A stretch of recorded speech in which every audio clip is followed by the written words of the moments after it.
This video contains subject matter that may be offensive and disturbing to some people. If you are the type to require a warning throughout a video or show, let this message serve as your warning. This channel discusses the harsh reality of true crime. If this warning is not sufficient for you, consider a different genre and unsubscribe from my channel immediately.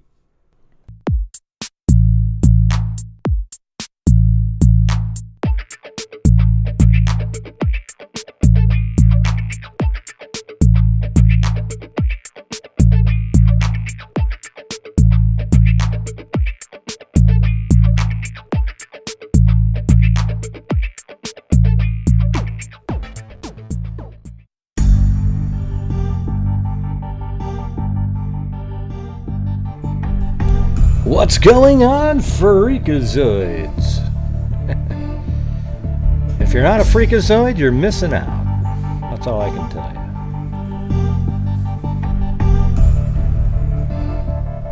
you. Yeah, so some crazy... Oh, look at Chloe over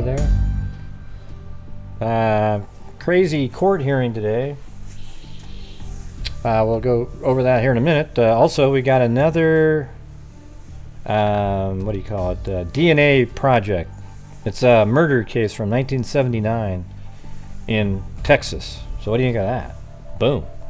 It was a skeletal remains found of, they think it was a female. So I guess, you know what's interesting is both elements, I mean, we don't even know if it's a female or a male, or even though they had the whole body, I think they assumed it was a female at the time.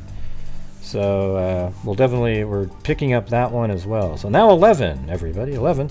And thus, that's what, you know, to be able to do this, it relies on all of you to help support the channel on a nightly basis. And yes, I make an income too. But I also donate over 50% of the revenue to the various charities and our DNA fund, where we have, I think, close to $60,000 or more dollars have been put into that over the last 3 years. So you guys are it. You are the sole source of the income. All right. So anyways, we're going to move over to the other, discuss what's going on today.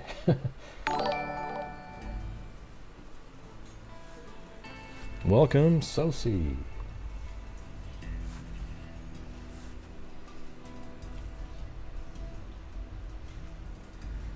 Thanks, Middleman Joe.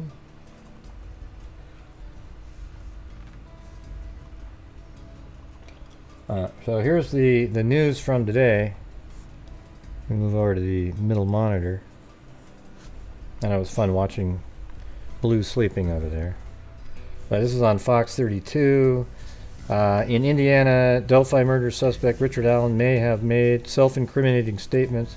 Prosecutors and the defense argued over those statements in court Thursday, and a judge set a trial date.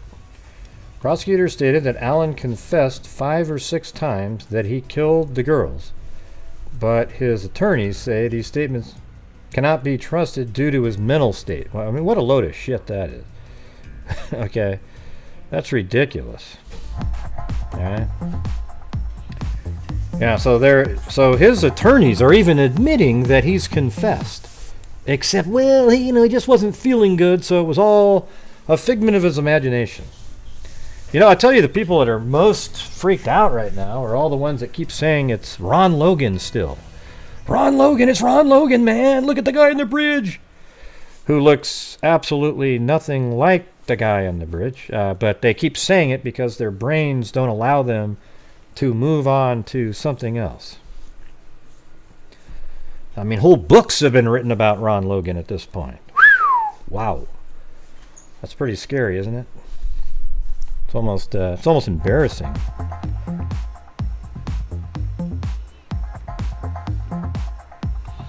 Here, let me go back. I gotta grab my, what's it, this camera? Yeah, okay, that's me. All right. I'm gonna put that on the main, the middle monitor one, and make it smaller like this. Well, maybe up here. There you go. How do you like that? So at least, I'm participating even on these, even though it's little, really tiny. Maybe I can make it different, like go like that. And There you go. Thank you, Susie Clue. All right, so it says, Alan, now 50 years old, arrived at the Carroll County Courthouse Thursday looking slimmer and wearing a yellow jumpsuit with bulletproof vest on top. All right, so here is some of the footage. Yeah, WTHR, I'm just using a little tiny snippet here. So there he is coming in.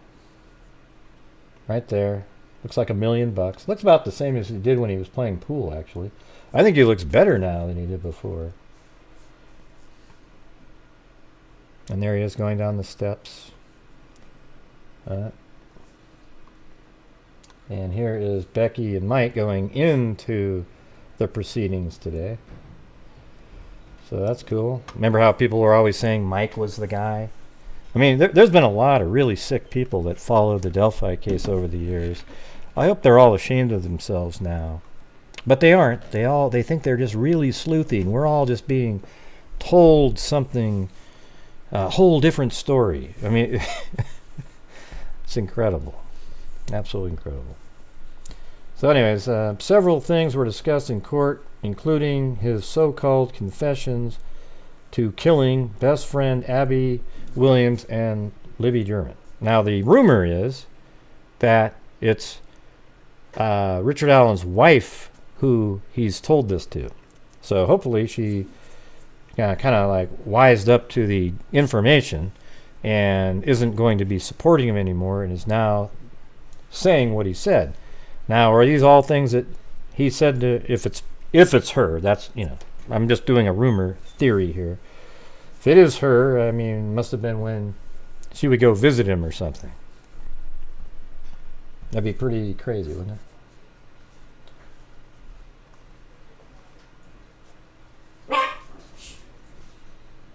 Yeah, it's going to be pretty loud in here. Got a lot of stuff going on. So, sorry guys. Well, I don't know. It could be other inmates. I'm saying that's what the rumor is, okay? So just take that with a grain of salt, like everything else, right? The judge agreed to think over that. Okay, Allen, a Delphi resident, is facing 2 counts of murder and is currently being held at the Westville Correctional Facility, but his attorneys are asking the judge to move him to a county jail for his mental health and well-being, which have deteriorated since his arrest. I thought they already moved him to another. It is a little bit weird to keep a person in prison when he's not been convicted of anything yet. I mean, don't you think it's a little odd? I mean, why not put him in a jail like everybody else, you know?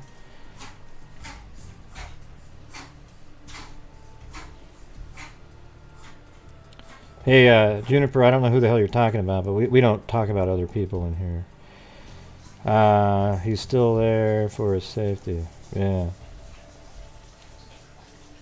All right. Alan, okay, so it said, so he wants to be moved to a jail. I'm all for it. Why not? Who cares?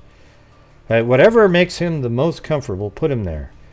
Because he's toast anyways. You don't want to have a reason, well, he was treated unfairly, and, you know, give him whatever they want, you know. Just not let him out. Allen's attorneys are also challenging ballistic evidence, but there will be another hearing about that at a later date.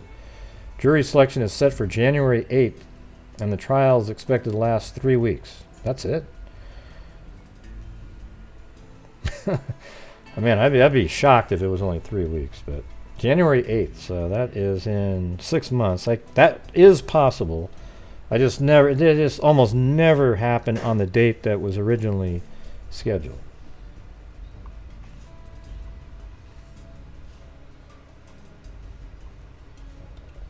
Okay, and let's see. I'm going to go to. So make sure to hit the like button, please, for me, and subscribe if you haven't subscribed to the channel yet. Guess what we're going to do again, everybody? We have to go over the probable cause again, so that all the wackos who still aren't sure can see what the hell is going on here. It's absolutely devastating, but I think that's what you do, and hopefully enough people can see it. And yes, you have to have a trial, all that stuff like that, but This isn't a case where you go, I'm just not sure. Yeah, there's a little, It's so clear if you pay attention to it. And I got everything mapped out. So for those of you who've seen it and you're bored of seeing it, you can go do something else, but I'll be going over it again anyways.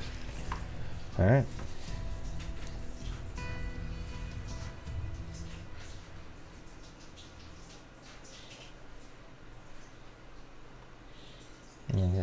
Let's see, another article here in the Independent UK. Delphi murders, what we know about suspect Richard Allen. So this is just something this is 22 hours ago, but I thought it'd be good to read it just to, get people that aren't really familiar with it a better feel for it. Thanks, Natalie Bell.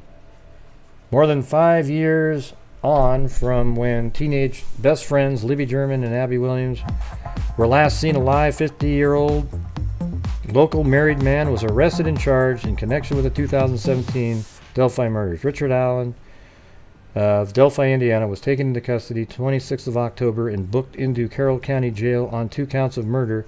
He was then moved to a state facility, reportedly for his own safety. Mr. Allen's arrest marked a bombshell development in the high-profile case that has rocked the small, close-knit community of Delphi and had gone unsolved for more than a half a decade. The 50-year-old has pleaded not guilty to the charges and continues to insist his innocence. He is scheduled to appear in court next on Thursday, June 15th, for a suppression hearing in the case, where he is trying to squash evidence subpoenaed from both CVS and from Westville Correctional Center, where he has been held since his arrest. The hearing has been set aside as a bail hearing, but was converted to a suppression hearing earlier this month. In a motion filed this week, Mr. Allen also revealed he is trying to throw out key ballistic evidence from the case. Thank you, Bucolic Buffalo. While it is unclear what ballistic evidence is in particular this relates to, the judge's ruling could play a key role in the strength of the prosecution's case. The criminal affidavit, which was partly redacted and released in November, previously revealed that the local man was finally tied to the February 2017 murders through a bullet found. I mean, it's way more than that. That's misleading right there. Way more than just that. Hey, thank you guys, Flor Morena, for helping support the channel and getting to the goal there. Thank you. Officials have not ruled out the possibility that other individuals were also involved in the teenagers' brutal murders, and if so, vow that they will also face charges. See, I believe that Kegan Kline or others related to his Dropbox child pornography ring association has something to do with this. That's what I think. Chewbacca? When charges were filed on October 28th, Libby's sister Kelsey tweeted, "Today is the day. Just know how grateful I am for all of you. No comments for now, and any questions, please refer to the Carroll County Prosecutor's Office." I just talked to Kelsey a couple days ago. I was just checking in, didn't talk about the case or anything. Refresher on the Delphi case. Thank you, great. Well, thank you. And then who is Richard Allen? Before we get to that, let me get to the other part. So I'll keep this open and we'll get to who is Richard Allen. I'm not sure if I can do this one. Let's see. Can I hit that button and it'll work? I don't know. Anyways, Richard Allen, the accused killer of Delphi teenager Libby German and Abby Williams, shuffled into the Carroll Circuit courtroom appearing feeble with a blank gaze on his face. He was noticeably skinnier than his last court hearing. Allen killed Libby and Abby on the north banks of the Deer Creek east of Mononhigh Bridge. Well, that's what he's accused of, right?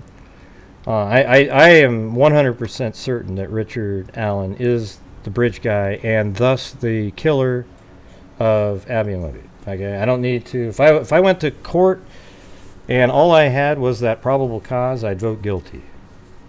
It's so clear by the time you're done with it that you'd almost have to be somebody who believes in Sasquatch. Anyway, if you think he's not, right? Allen has been housed at the maximum security segregation ward in Westville Prison, and Allen's attorney, Brad Rosie, argued Thursday, and in an April motion, that the isolation and his treatment in prison is causing a physical and mental collapse. At one minute, Rick is saying one thing, Rosie argued in rebuttal, and another minute he's saying something else. Oh, here it is. Carroll County Prosecutor Nicholas McLeland said during Thursday's hearing that Allen had told 5 or 6 people, so it's not just the one, that he killed the girls. At 1 minute, Rick is saying one thing, Rosie argued in rebuttal, and another minute he's saying something else. Allen's admission to the crime is part of his mental health breakdown, Rosie said. Right. Because that's the first thing you do. Noting the defense will deal with Allen's statement when the admissions are presented to a jury. Let's see. First days of jury selection for Delphi murder in another county. At the end of Thursday's 5-hour hearing, Special Judge Francis Gould McLeland and Rossi all agreed to a 3-week trial starting January 8, 2024. The first 3 or 4 days will be jury selection in Allen County. Then the trial will shift to Delphi for the rest of the trial. Interesting.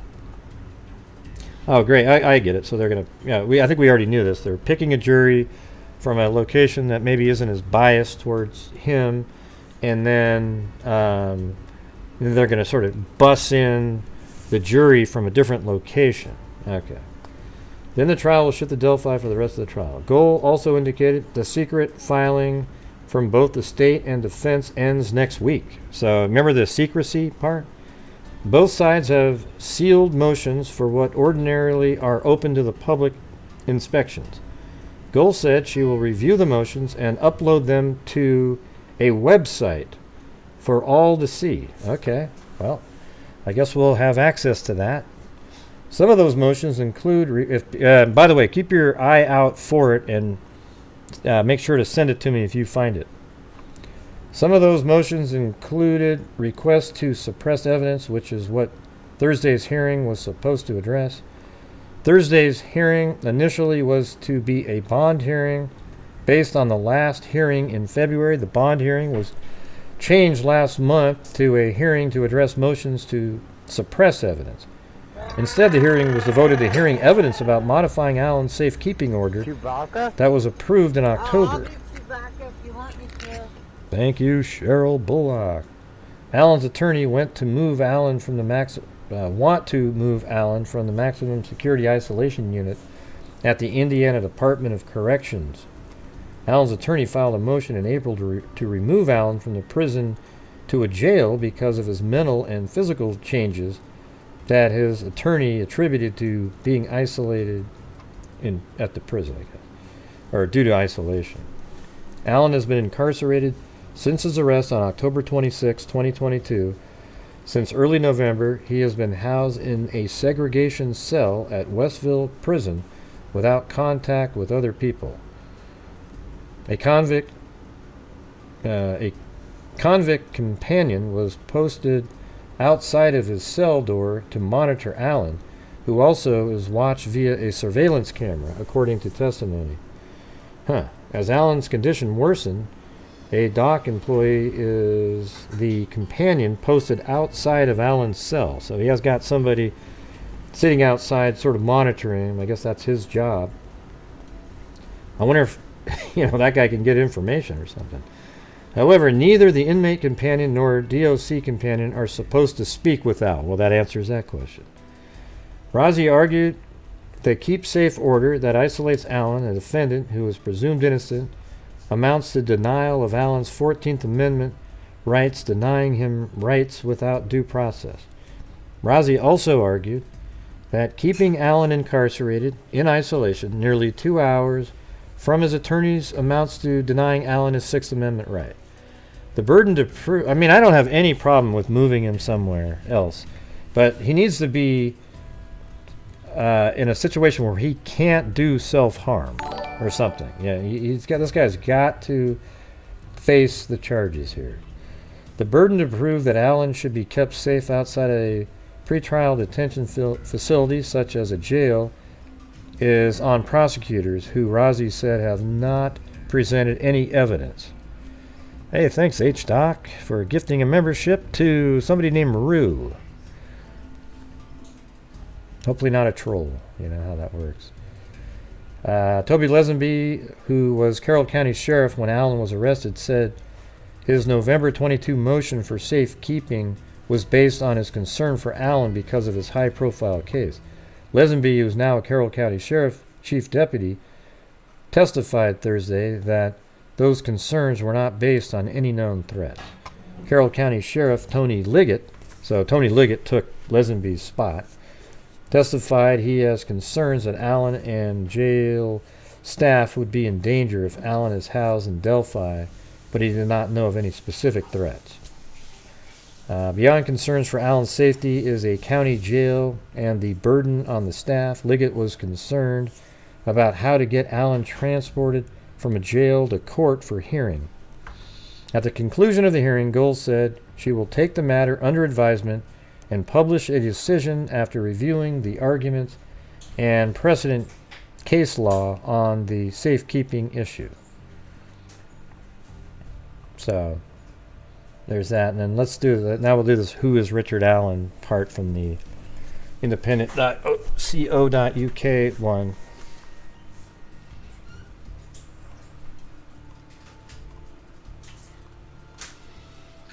Alright, here we go. At the time of the murders, Mr. Allen would have been 44 years old. The 50-year-old is a local resident of Delphi, the small, close-knit town of around 3,000 people, where the teenage girls lived with their families before their murders.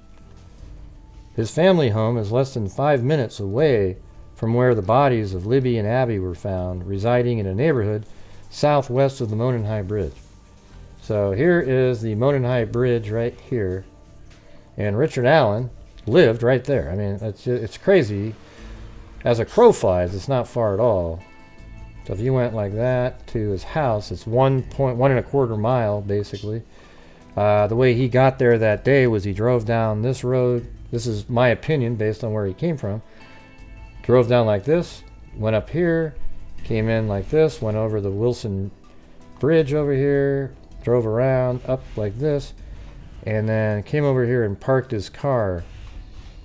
And we know that he came from this direction, and that's the closest way that makes sense. I mean, I guess it's possible he drove all the way over here and did it, but you know, why would he do that? Richard Allen lives right there. And there's no street view. Basically, Delphi has almost none, really. Just a few spots here and there. What's this? Why is there so many 360 shots right around here? Let's see. I'm just going to look at it for the hell of it. Yeah, right there on the bank. Pretty cool. Alright, so back to that. According to online records, Mr. Allen had lived in Delphi since at least 2006, married to his wife Kathy, with whom he shares an adult daughter. And there's a creepy picture with his adult daughter wearing one of the Libby and Abby tie-dye t-shirts, you know, one of Libby's shirts. I mean, not one of her specifically, but one of the ones made for support, you know, the one that has wording on it and so forth.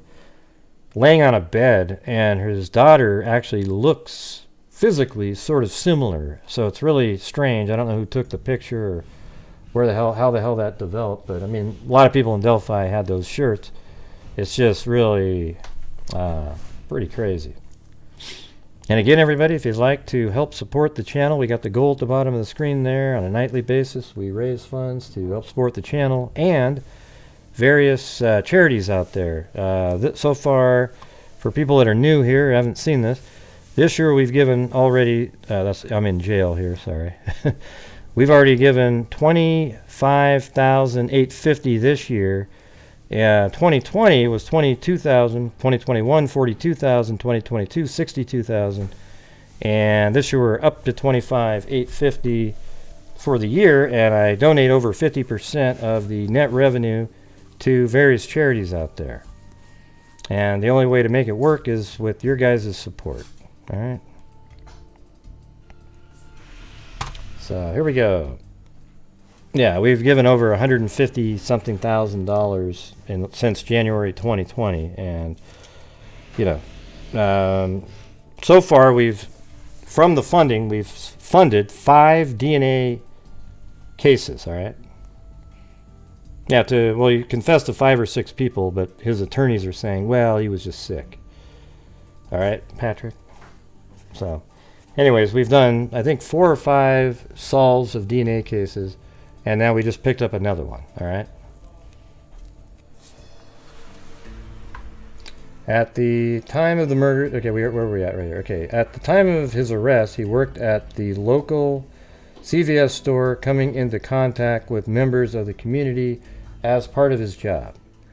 Libby's grandparents, Mike and Becky Patty, said that they recalled Mr. Allen's processing photos for them at the store. CVS offered its condolences to the victim's family and said it would cooperate with the investigation in any way it can.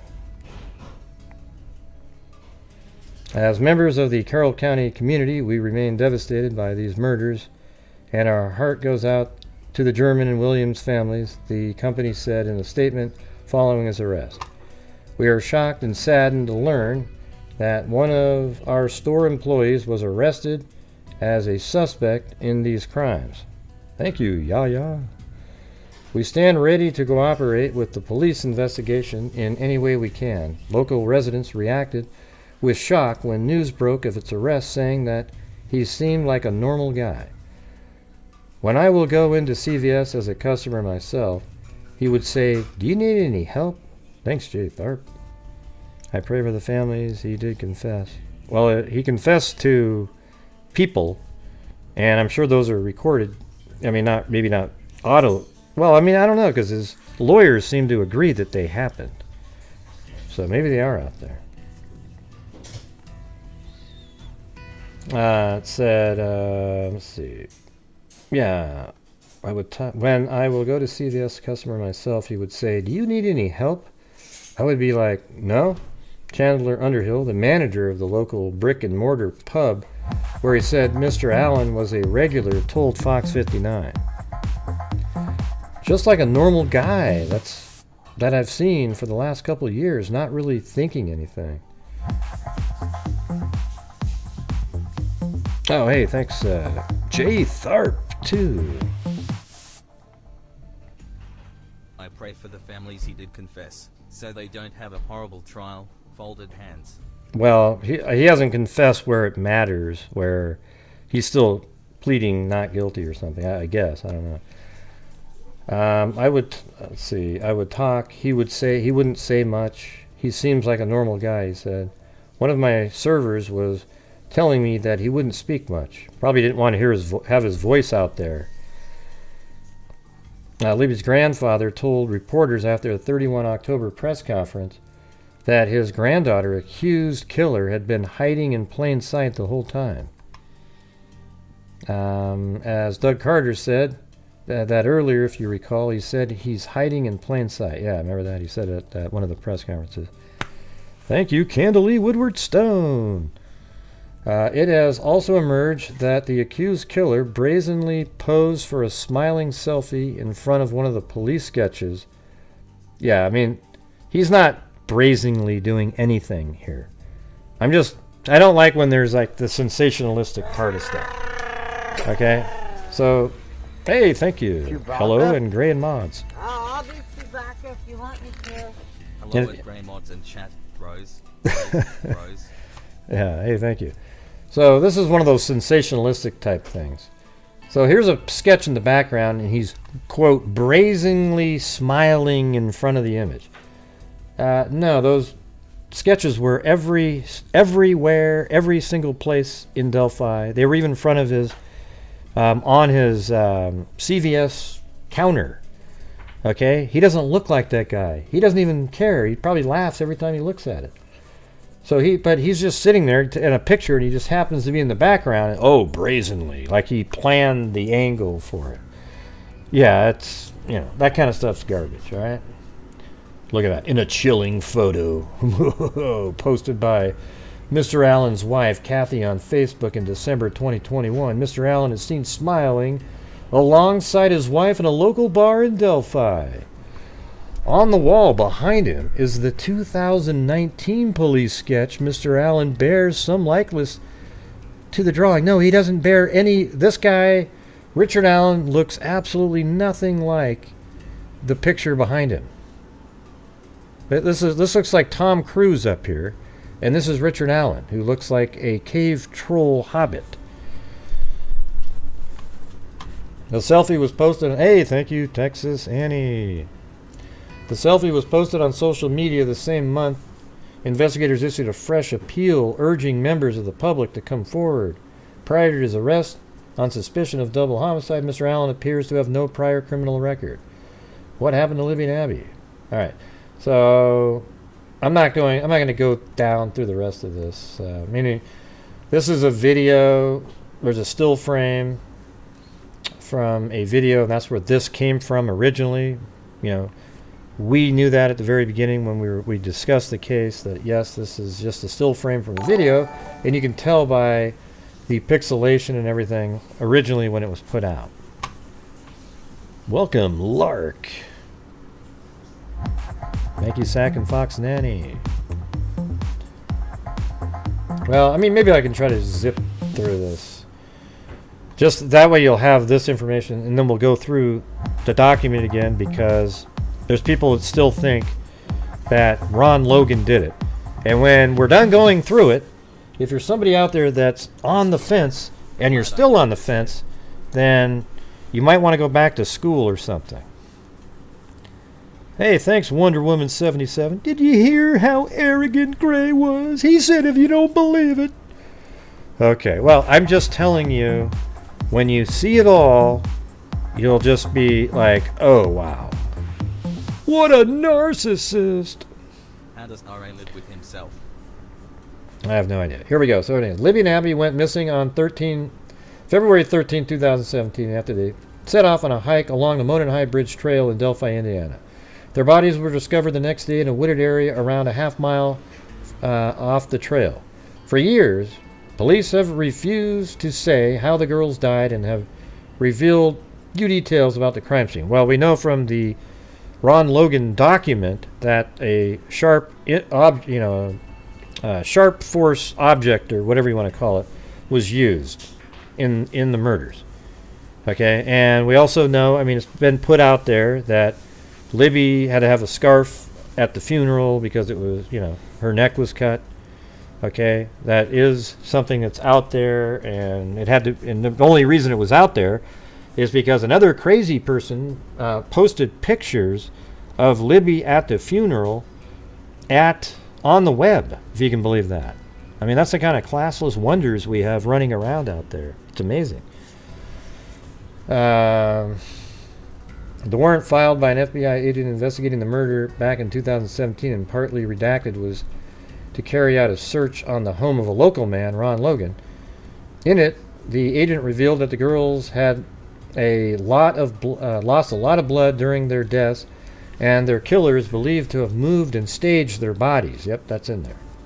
Before taking some sort of souvenir. No, they said possibly took a souvenir, but yes.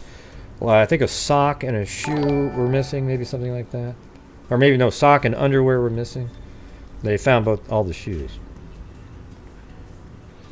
I'm just going to go down here. On the day the girls went missing, Libby had posted photos on Snapchat of her and Abby walking along the trail. And yes, those exist. I have a video out there that does the whole, sort of the flow of the crime, walks across the bridge, shows you exactly where the two Snapchat photos were taken, shows you exactly where the killer is. It's called Flow of the Crime 3, if you want to look it up somewhere. Investigators released a grainy image from the video and a chilling audio of the man telling the girls down the hill. Now, I have it right here. We can watch it. Let's see. I'll scroll down. I gotta look for it in my... I have a whole bunch. There it is. Guys. Downhill. Guys. Downhill. Guys. So what I did, I see the background there. There's people back there. Those aren't really, they're not in the shot, right? So what I did was I took the video that law enforcement released. It's 2 seconds long. Used an image from approximately the right spot at the end of the bridge. Libby was standing at the end of the bridge when she filmed, off the bridge even. She was standing off the bridge and filmed this person, but she had the phone kind of held down low, and this is what the guy looked like. So what I did was I stabilized the bridge in his image with a still bridge in the background, and that way you can see how this person moved better. Guys. Downhill. Guys. So if you notice a little square that he's in, that was the video they released, and I'm moving that around to match, keep it steady with the bridge and the platforms and everything behind it. Downhill. Oh.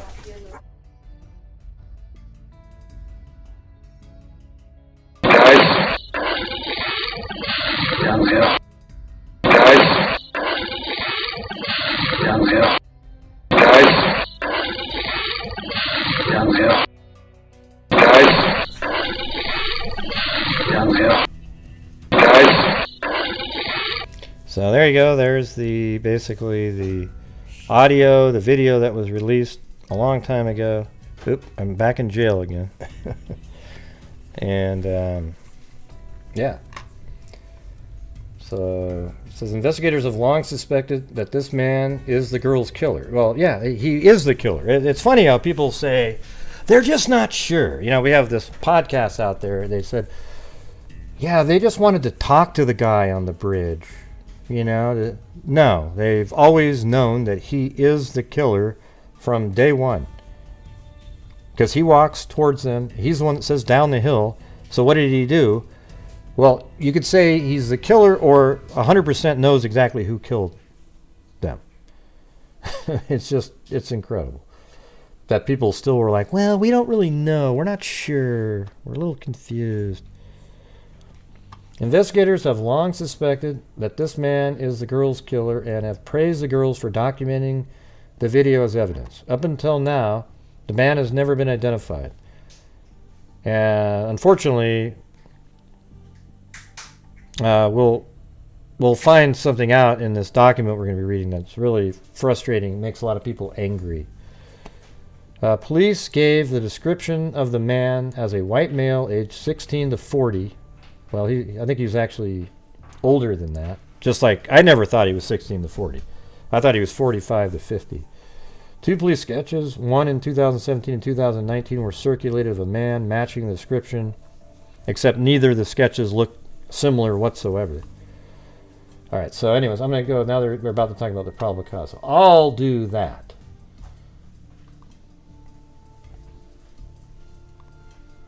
All right, so I got it all mapped out, everybody, here. And when you see this, if you're still like, I don't know, man, I don't know, then what are you saying, Gray? I have to... Yeah, I'm just telling you. That's the reality.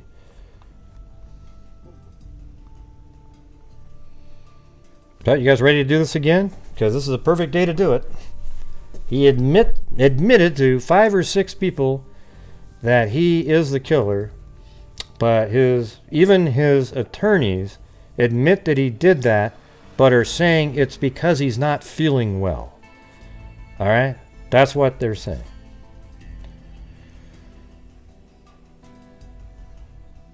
I'm going to move down to where it starts. It's right here. Okay, this is where it matters. So it says, on February 14th, Abby and Libby were found deceased in the woods approximately 0.2 miles northeast of the Monon High Bridge. Okay, so if you go down here, and they say northeast, I mean, it's almost dead east, really. But anyways, they're saying northeast over here. And maybe they're saying from here, actually. So now that makes sense. So it might be 0.2 miles from here to here. Let's see what it says. Yeah, I have it. That says 0.1 there. So I don't know exactly. I know it's 0.22 from over here. So wherever they're figuring it out from, it's either east from the start of the bridge or like 0.1 miles from here to here, right?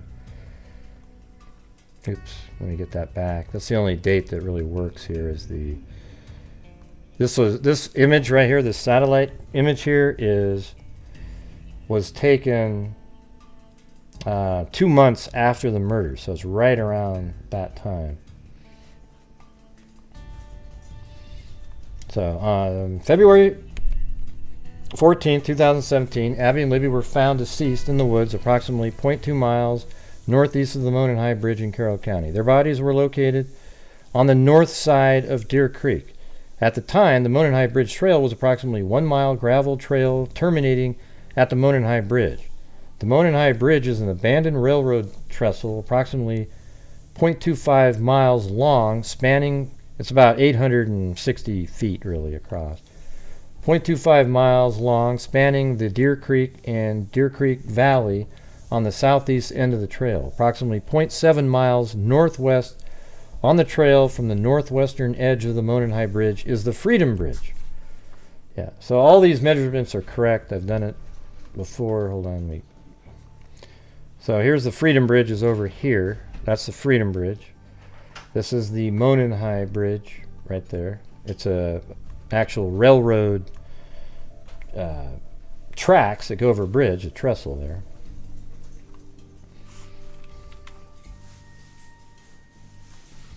Yeah, approximately 300 feet west of the Freedom Bridge was a former railroad overpass called State Road 25. So if you go to the Freedom Bridge, which is right there, here is the overpass that goes over. It's the old State Road 25, and it's also known as County Road 300 North, apparently.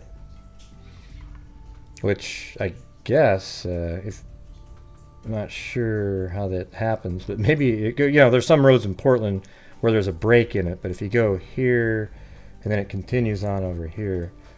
But let's see, what do they call this one? Let me put the roads back on. Yeah, West 300 North there. All right. So the trail terminates just west of the former railroad overpass.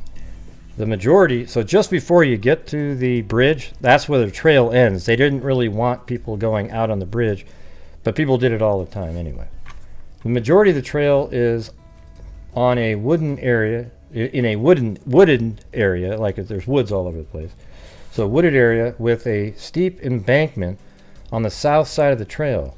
The entirety of the trail and the location of the girls' bodies were and are located in Carroll County, Indiana.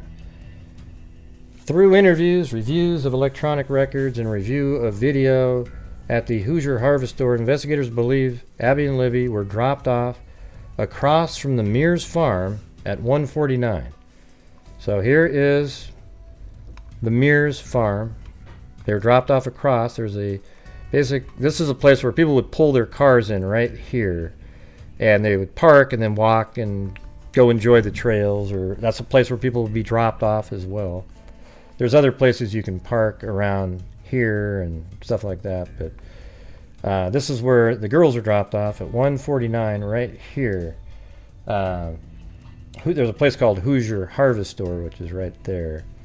That's the key. There's a camera on this building right here that was the absolute key to all the timing and really important information. Yeah, so through interviews, reviews of electronic records, and review of video of the Hoosier Harvest Store, investigators believe Abby and Libby were dropped off across from the Mears farm at 1:49 p.m. So that means after the girls were dropped off, Kelsey was driving the car. She'd be going this direction, and then the car went by this building at 1:49. So they just go, it's only, about 10 seconds from here to here. So yeah, it's about the same time. Now we don't know if they got there at 1:47 or 1:48, for example, and they sat and talked for a minute and then she took off. Obviously, you don't just jump out of a vehicle. You stop for a moment. How long that stop was, we don't actually know that. Demir's farm is located on the north side of County Road 300. I just showed you that. North and near an entrance to the trails. A video from victim 2's phone, which is Libby, so she's victim 2, shows that at 2:13 p.m., Abby and victim 2 encountered a male subject. So Abby and Libby encountered a male subject on the southeast portion of the Monon High Bridge. The male ordered the girls, saying, "Guys, down the hill." No witnesses saw them after this time. No outgoing communications were found on victim 2's phone after this time. Their bodies were discovered on February 14th, 2017. All right, so that means they made it to this side of the bridge at 2:13. That's when the video was taken. Over on this portion, right around in, I think it's, yeah, right here, there's a platform where Libby filmed Abby walking this direction, as my mouse is doing, coming in this direction, and that was at 2:07. So that means 6 minutes later they made it over here. Now, somebody committedly walking across the bridge can do it in 3 or 4 minutes. So the killer was likely walking at a pace like that. So I've always thought that Abby and Libby continued to walk across, and then somewhere around in this area probably looked back and saw this guy that they had passed already. So we'll learn about that in a minute. And they kept going, and then he catches up to him. So we know for certain now, almost for certain, that Abby and Libby, based on this document, that they passed the killer at some point. And by the way, if you guys could make sure to keep an eye on our goal here. We have a lot of people watching, and for some reason, we're not getting there. All right, so let's go. All right, let's see, what do we got here? The video recovered from victim 2's phone shows Abby walking southeast on the Monon High Bridge. This is something I've said for years, that she's in the video with the killer, but people go, "How do you know, Granny?" While a male subject wearing a dark jacket and jeans walked behind her. So in the background on the bridge, you see the killer walking behind Abby, and Abby's in the video. Then Abby eventually gets behind Libby, and Libby continues to film the person.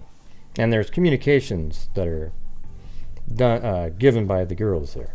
As the male subject approaches Abby and Libby, one of the victims mentions gun, and that's something we said years ago, that Abby says, "Is that a gun?" He's got a gun. Near the end of the video, a male is seen and heard telling the girls, "Guys, down the hill." The girls then begin to proceed down the hill, and the video ends. A still photograph taken from the video and the guys down the hill audio was subsequently released to the public to assist investigators in identifying the male. Just a second, I gotta get something running here. There we go.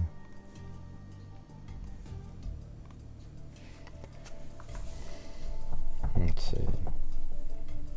As the male subject approaches Abby and Libby, one of the victims mentions gun. Near the end of the video, a male is seen and heard telling the girls, "Guys, down the hill." The girls then begin to proceed down the hill, and the video ends. A still photograph taken from the video and the guys down the hill audio was subsequently released to the public to assist investigators in identifying the male. I think it works, Amber. Abby and Libby's death were ruled as homicides. Clothes were found in the Deer Creek belonging to Abby and Libby, south of where their bodies were located. There was also a .40 caliber unspent round, and Robert Ives confirmed that they had that back then, less than 2 feet away from victim 2's body between Abby and Libby. So there was a spent shell found there. The round was unspent and had extraction marks on it. Interviews were conducted with 3 juveniles. So now we get down to this part where it sort of boxes in Richard Allen. Okay, so here we go.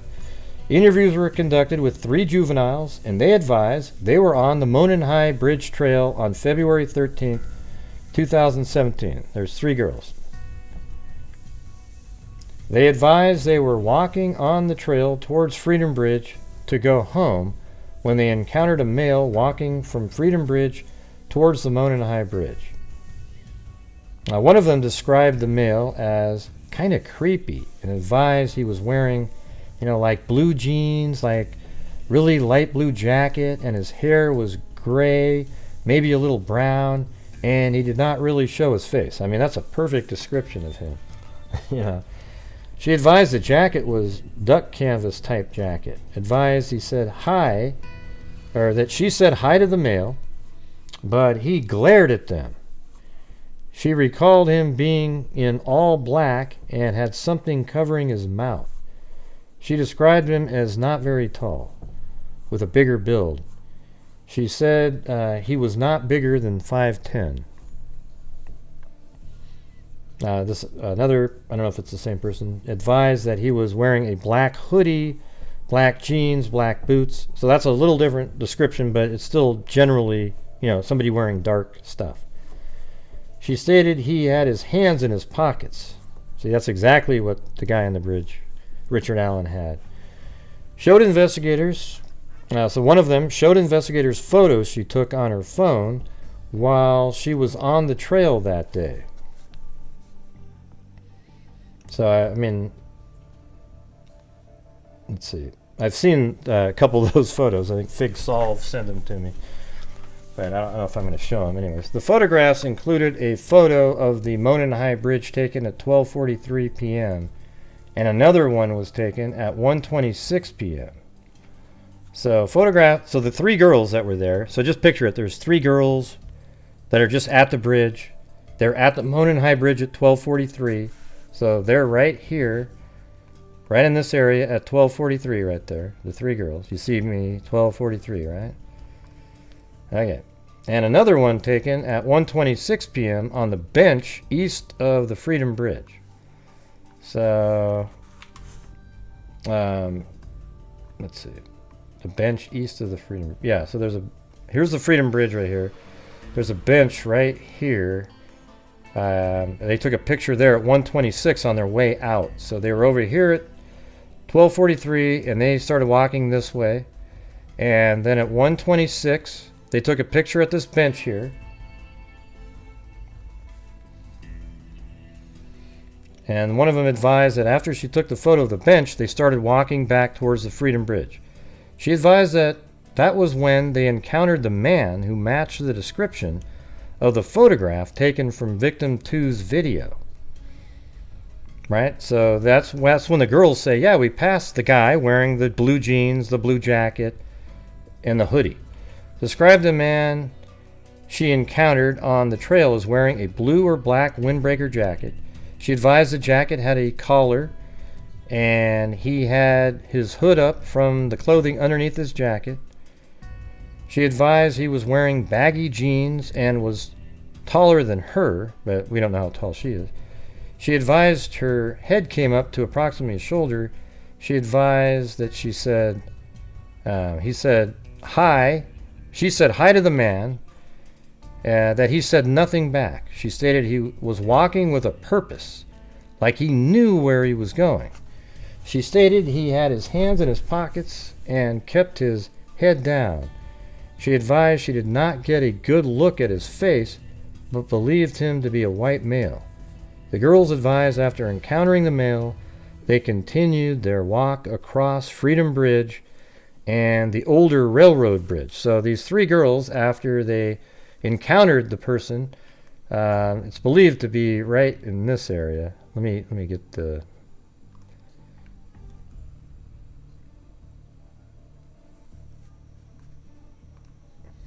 Let me go over to here and add that one in there. So I think it's supposedly right at the edge of this.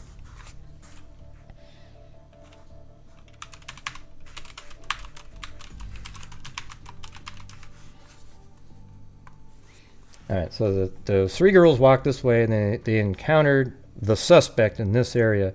Then they continued along over this bridge, the Freedom Bridge, and then the old State Road 25 bridge right there. Thank you, Cindy Lynn, and Love the Sun 100.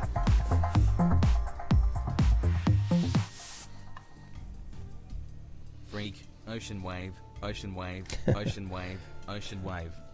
Yeah. Chewbacca? I'll be Well, thank you. Chewbacca if you want Amber me to. Maiden. Love the Sun, Amber Maiden. Appreciate it. Yeah, I mean, it gets really crazy, you guys. So are you guys following along pretty well? It's pretty simple. Here, I'll just do it in short. That so at this point, there was just three girls. We already know that. I just gave you kind of a breakdown of when the girls, Abby and Libby, were on video. 207, 213, and that's all we know about. There's two other photographs. Ocean wave, ocean wave. Well, there you go. Hey, thanks, Amber. And so there's other photos that they took in videos, but there was no. Did you get the email? They weren't relevant to anything. Hey, Greg, open your email. Had so much noise going. Look at that. I got my computer's yelling at me. The other computer is yelling at me. That's awesome. Thank you, your gypsy. So here we have it. I'm just going to catch you up where we're at right now is that Abby and Libby were dropped off at 149. They went to the bridge. There's a picture at 207. And then 213 is the video they took of the killer. Before they even got there, there was three girls that were at the bridge, and they were standing here. At 12:43, they took pictures.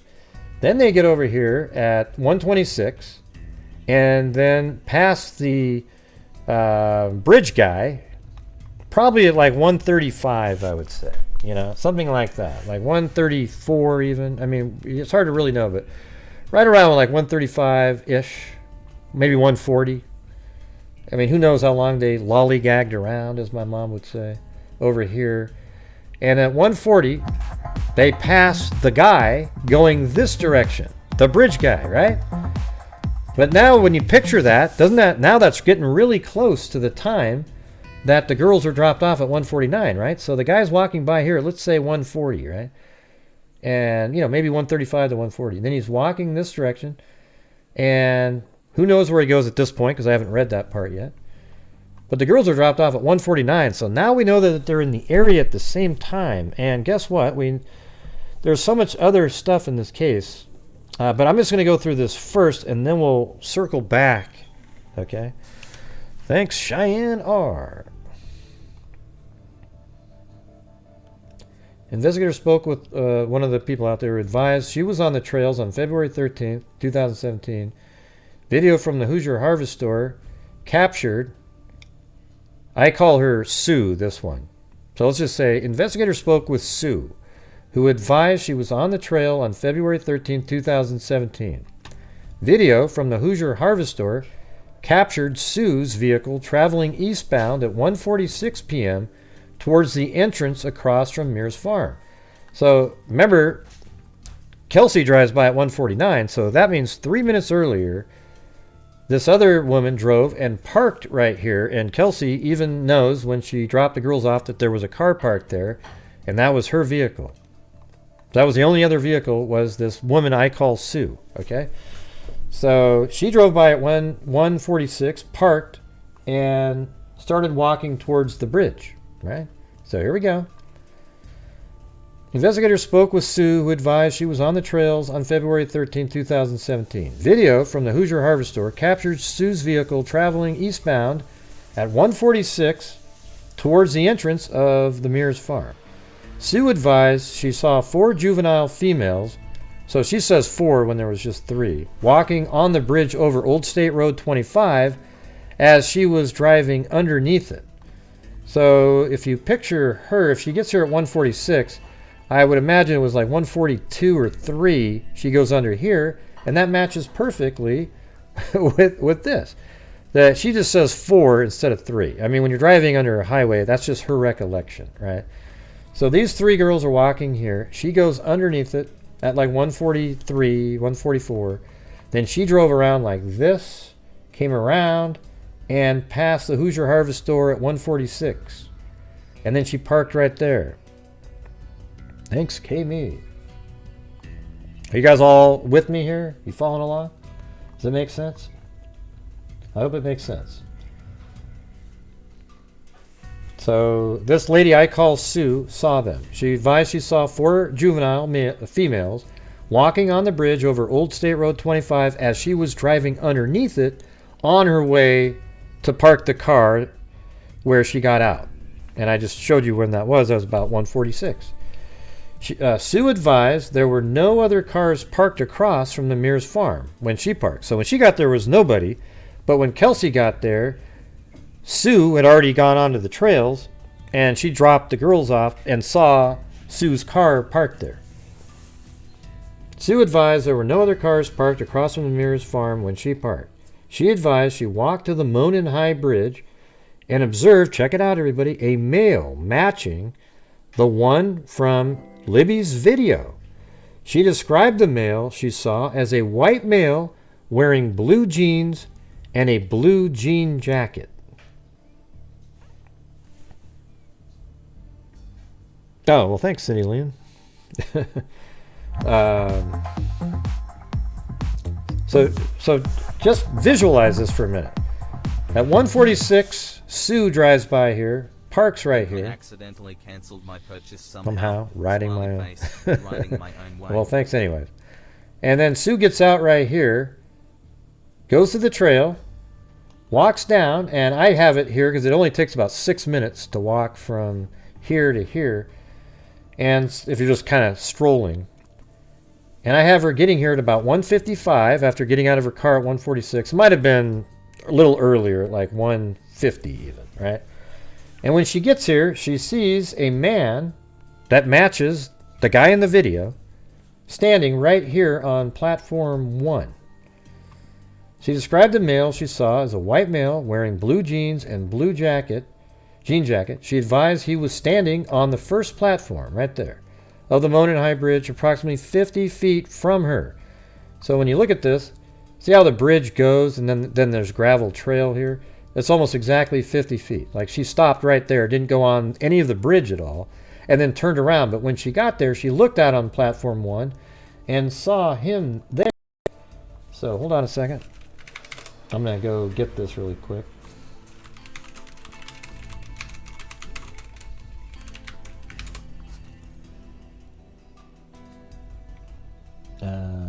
Let's see.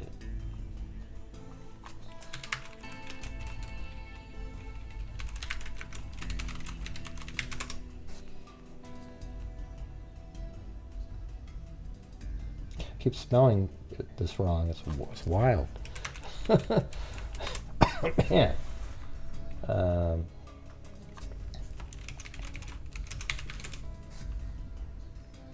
There it is. Okay.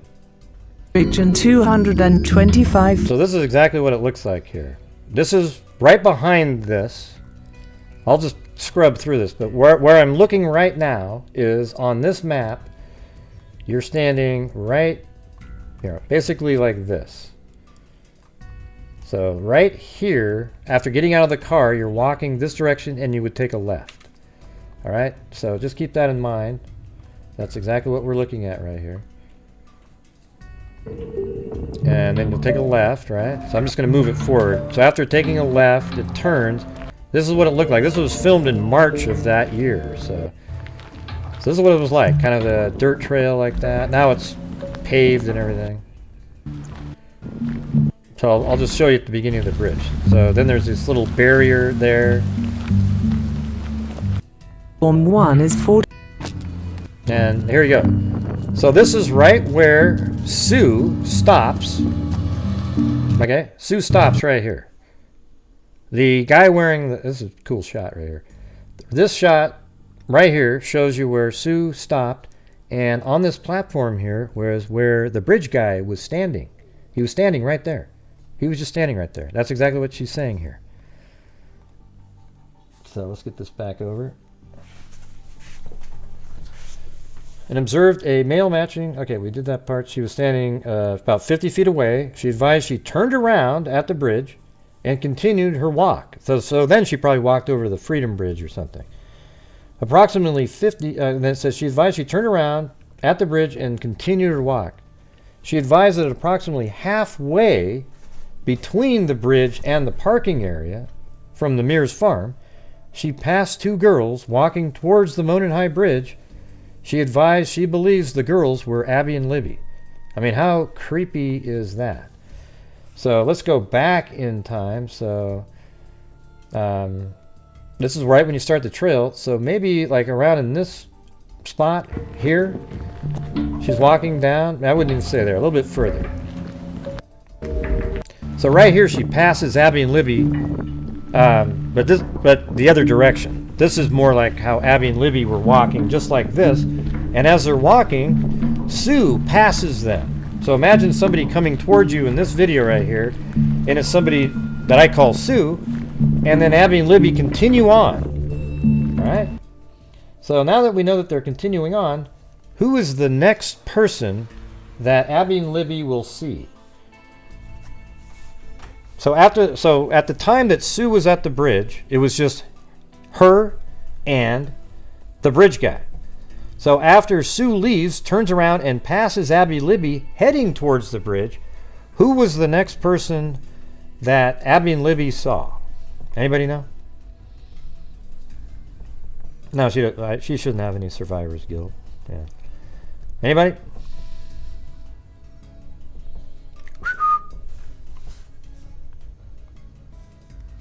Yeah. So the next person is going to be the bridge guy, right? So that's what's so obvious. I mean, so it's so obvious. The next person is the bridge guy, right? Okay. She advised she turned around at the bridge, continued her walk. She advised that approximately halfway between the bridge and the parking area across from the Mears farm, she passed two girls walking towards the Mononai Bridge. She advised she believed the girls were Abby and Libby. The video from the Hoosier Harvest Store showed at 1:49 p.m. a white car matching, that's going to be Kelsey's vehicle, traveling away from the entrance across from the Mears farm. No, wait, yeah, and then Sue advised she finished her walk and saw no other adults other than the male on the bridge. So that's the only person, as she was walking around on the trails, that was the only person she saw. Her vehicle is seen on Hoosier Harvest Store video at 2:14 p.m. leaving. So she gets, after she gets back, let me clear this out of here now. Yeah. So let's say Sue was over here at the bridge at 1:50 to 1:55. Then she goes walking around on the trails. I mean, who knows where she went and everything. Then she came back, and then she leaves, gets back in her car, and takes off at 2:14. So right here it says, her vehicle was seen on the Hoosier Harvest Store video at 2:14 going back exactly the same direction she came from. And she got there, remember, at 1:46. So she was there for 28 minutes. So leaving westbound from the trails, Sue advised when she was leaving, she noted a vehicle was parked in an odd manner at the old Child Protective Service building. She said it was not odd for a vehicle to be parked there, but she noticed it was odd because of the manner it was parked, backed in near the building. Investigators received a tip from another person in which he stated he was on his way to Delphi on State Road 25 around 2:10 p.m. on February 13th. He observed what he thought was a purple PT Cruiser or a small SUV type vehicle parked on the south side of the old CPS building. He stated it appeared as though it was backed in as to conceal the license plate of the vehicle. This person said, so both of them drew diagrams of where they saw the vehicle parked, and their diagrams generally matched as to the area where the vehicle was parked and the manner in which it was parked.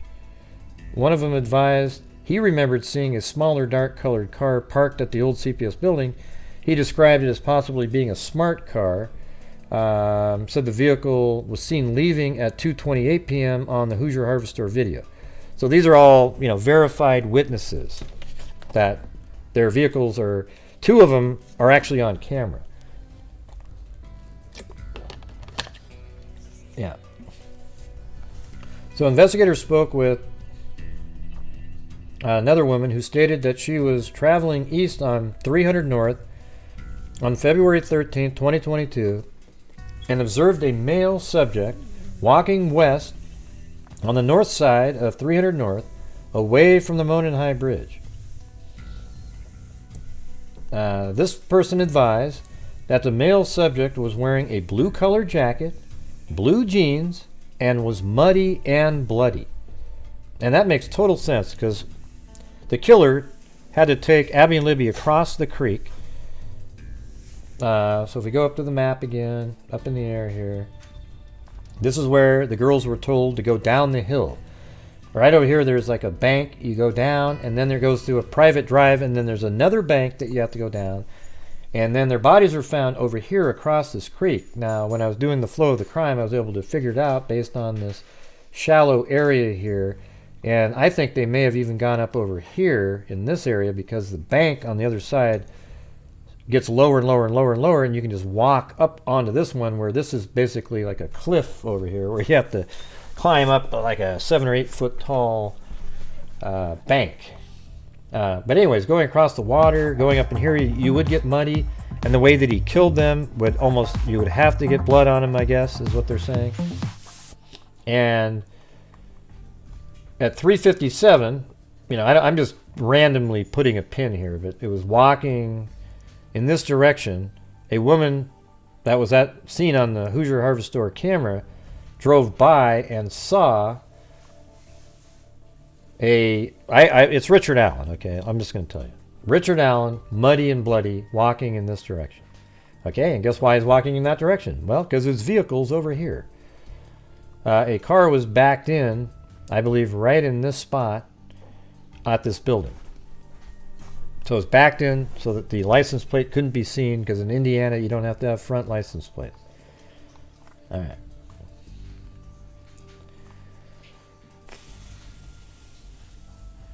So that was that. She's further stated that it appeared he had gotten into a fight. Investigators were able to determine from watching the video from the Hoosier Hardware Store that she was traveling on CR 300 North at approximately 3:57.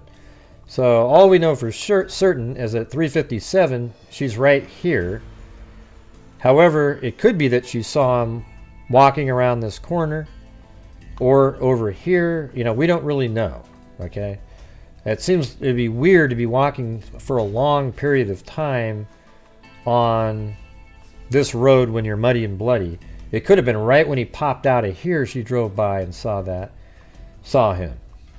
And we don't know. I mean, I guess we'll find that out at another time.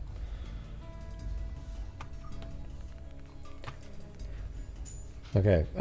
Through interviews, electronic data, photographs, and video from the Hoosier Hardware Store, investigators determined that there were other people on the trail that day. Yes, there was the flannel shirt guy, a woman named Cheyenne, a couple of her friends.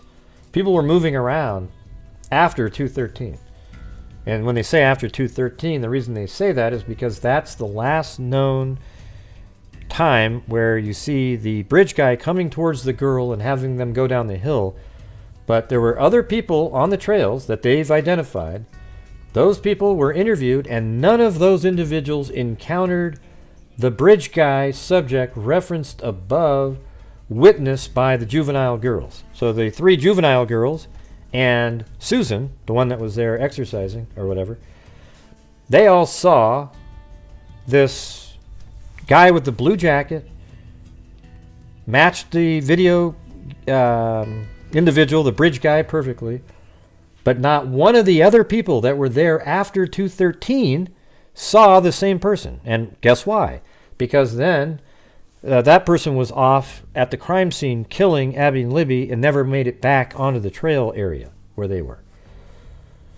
Investigators reviewing prior tips. Now this is where it starts getting, where everything's put together here.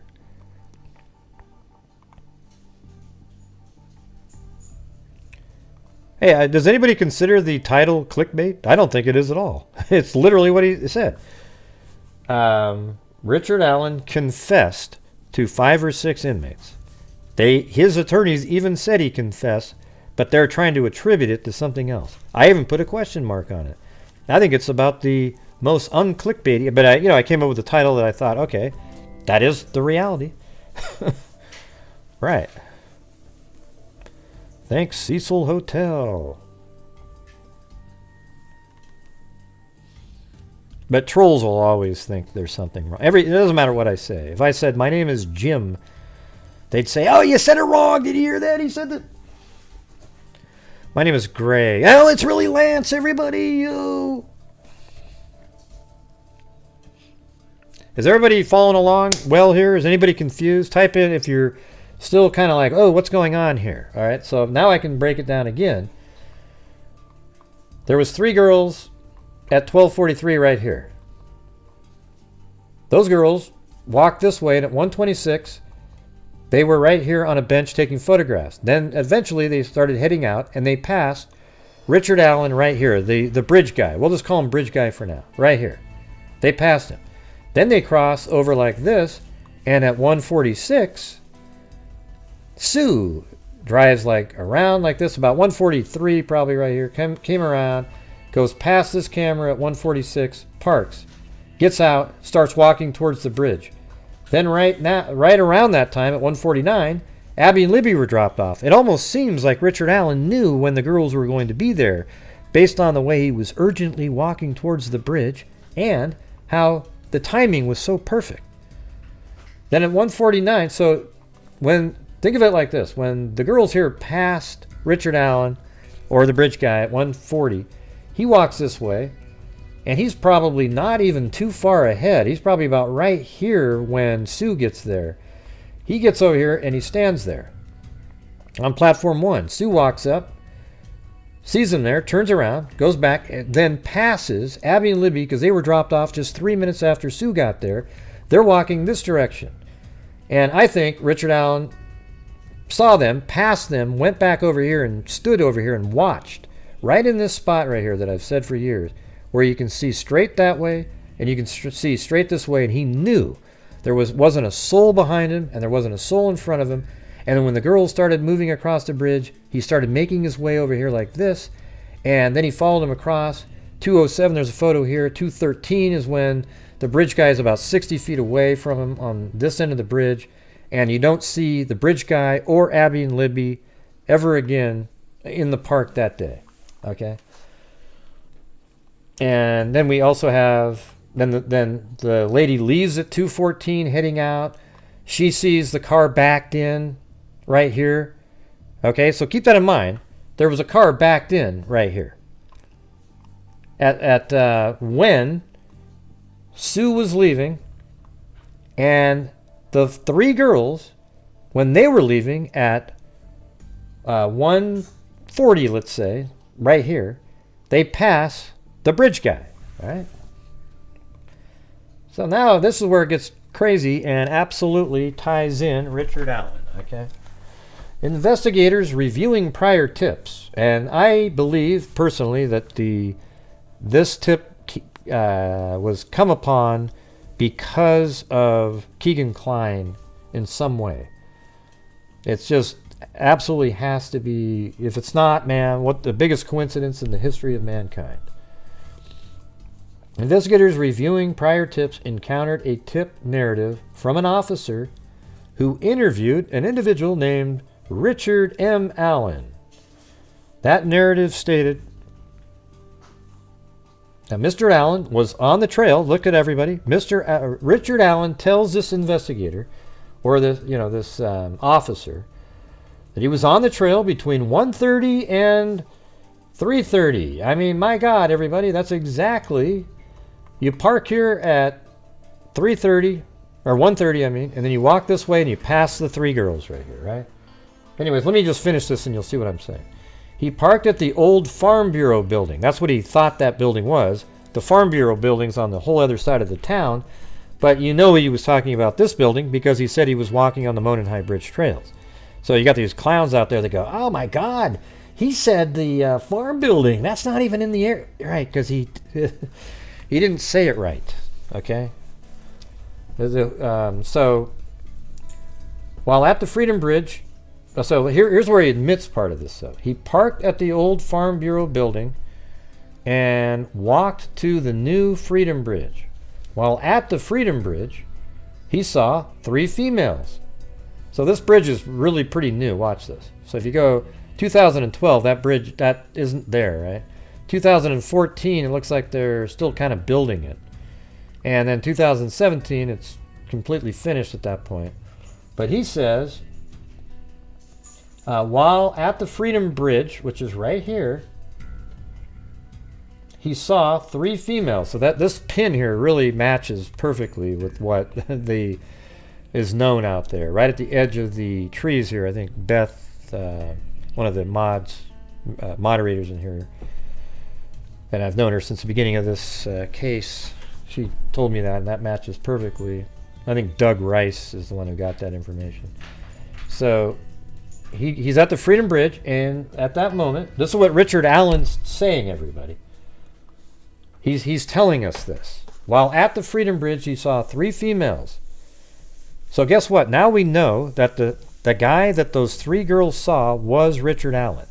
All right? Now we can place Richard Allen right here. He is right there on that day those 3 girls passed him.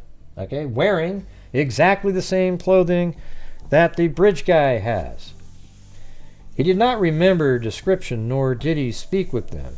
He walked from the Freedom Bridge to the High Bridge. So he admits that he walked from the Freedom Bridge to the High Bridge. That's how we know it's not the building that he parked at wasn't the Farm Bureau building. It was the old CPS building.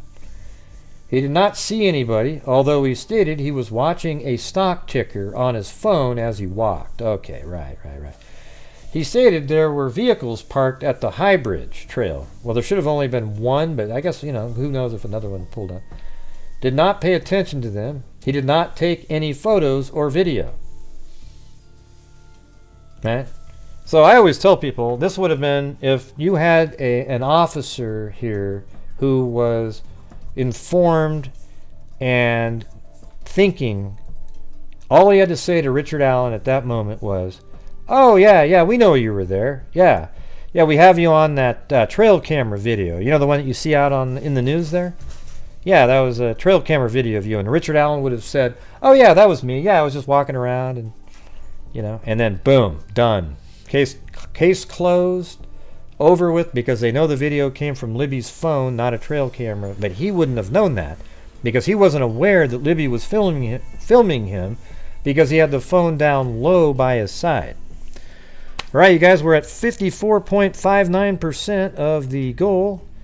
It'd be great if we could get to the very low goal with a crew of 805 people watching. Seems like something that would be pretty simple to meet since we do that on a regular night when there's only 300 people watching. All right, he did not see anybody, although he stated he was watching a stock ticker on his phone as he walked. He stated there were vehicles parked at the High Bridge trailhead, however, did not pay attention to them. He did not take any photos or video. All right, then we go down to here. Investigators believe Mr. Allen was referring to the former Child Protective Service building, as there was not a Farm Bureau building in the area, nor had there been.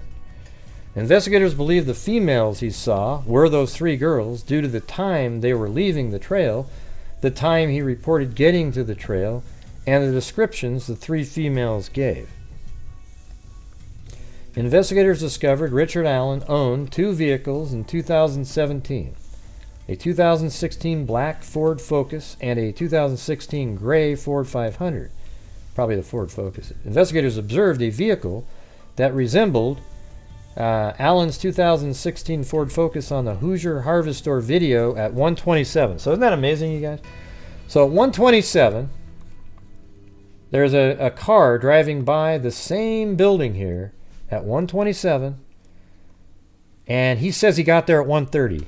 Absolutely perfect. So it drives by, parks, gets out of his car, and then he passes the three girls. So now Richard Allen, his vehicle is seen passing the Hoosier Harvest store. Then he parks here. Then he's seen by the girls right here on the trail.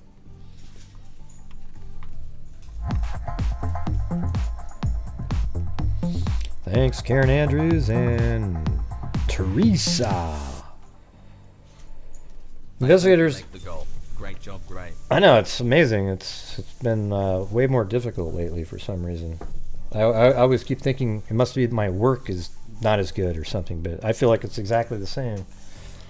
So investigators discovered Richard Allen owned two vehicles in 2017. Yeah, so they see a vehicle matching look of his vehicle driving by at 1:27. So what's weird about that too is at 1:27 a car drives by. It's probably these girls are probably walking and probably in this area, and his car goes by right here. Then it parks here. Then he walks down this trail, gets on the path, and then passes those same three girls as they're leaving.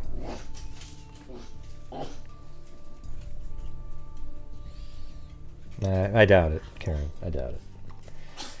All right. On October 13th, 2022, Richard Allen was interviewed again. So check it out, you guys. Remember on October when they went to the house? Remember that?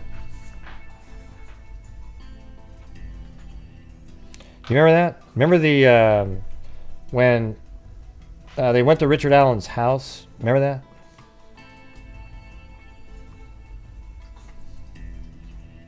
Sorry, I accidentally hid somebody there. I was trying to click on something. Yeah, they went there on October 13th. They interviewed Richard Allen. So they brought him in again because they know he was interviewed in 2017. And it's just an absolute cluster F that somebody didn't say that person, what do you call it, the environmental dude or whatever his name was, that he didn't say something like, hey, man, I talked to this guy who said he was out there. You might want to ask him more questions. What a joke. This thing should have been solved in 2 weeks, this case. But anyways, October 13th, 2022, Richard Allen was interviewed again by investigators. He advised he was on the trails. He's remembering again, everybody. On February 13th, 2017. He stated he saw juvenile girls on the trails east of the Freedom Bridge, and that he went on to the Monon High Bridge. Richard Allen further stated, guess what? He went out onto the Monon High Bridge to watch the fish. Later in his statement, he said he walked out onto the first platform. Oh my God, everybody. So here we go. Sue, who was over here at 150 to 155, she stands right here and sees the guy wearing all the clothing, the jacket, the jeans and everything, standing on platform 1 right here. And that's the same guy that Sue saw. So now we know that this is Richard Allen right here. He's admitting he was on that platform, and Abby and Libby are the next people to come forward in this direction, right? Yeah. So later in his statement, he said he walked out onto the first platform of the bridge. He stated he then walked back, sat on a bench. So I think he might have, when he was walking in, sat on the bench, the same bench that the girls were, the three girls filmed at 1:26. I bet you he sat on that bench. And the reason he's saying that is because he thought maybe they found his DNA on that bench. That's why he's saying that. He walked back, sat on a bench on the trail, and then left. He stated he parked his car on the side of an old building. So now that's the CPS building. He told investigators that he was wearing, listen to this everybody, he was wearing blue jeans, a blue or black Carhartt jacket with a hood.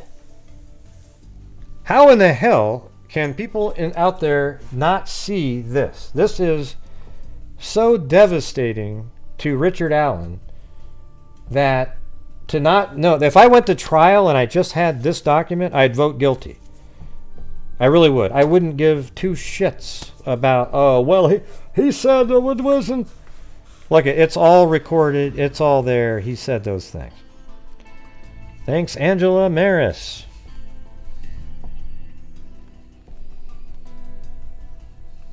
Yeah, I mean, isn't that amazing? I mean, this whole paragraph here is incredible. Because it matches, see, they've had the information that Sue said for years. That, oh yeah, I saw him standing there, he was on platform 1. They've already known all that. And then, in the second interview with Richard, first of all, Richard Allen said he went to the bridge, but the conservation officer didn't seem to put 2 and 2 together, right? So then, let's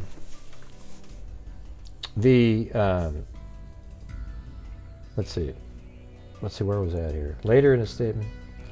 Yeah, he didn't put two together at all. And so when they interviewed him again, when they finally found this document, oh my God, this Richard Allen guy, we've tested everybody in town. How did we not get this guy? You know, it must have been really confusing to them. And so apparently maybe his name was checked off a list because of the conservation officer. I don't know. I mean that's all I'm guessing. Because every single male in Delphi, I think, was tested for something or asked questions to. And somehow he was missed a second time. Why would you go a second time, I guess? Yeah. Thank you. Angela Maris. He told investigators that he was wearing a blue jean and blue or black Carhartt jacket. So, again, let's just go play the video again, and you tell me what you think you see here.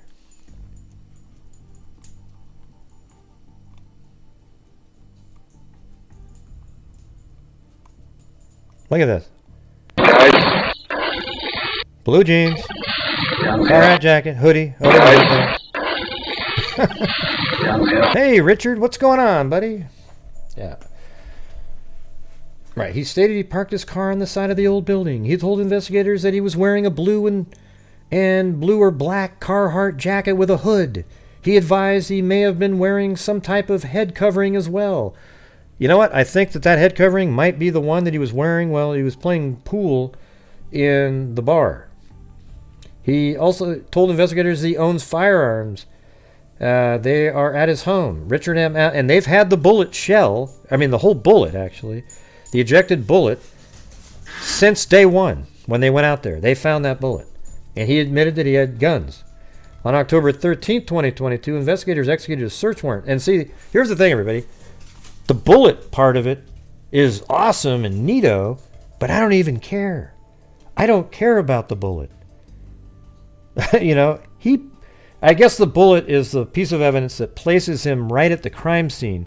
But you'd have to be a moron to think that, so Richard Allen was at the end of the bridge and then he transfers the girls to some other person and he had no clue or knowledge of anything? Yeah, right.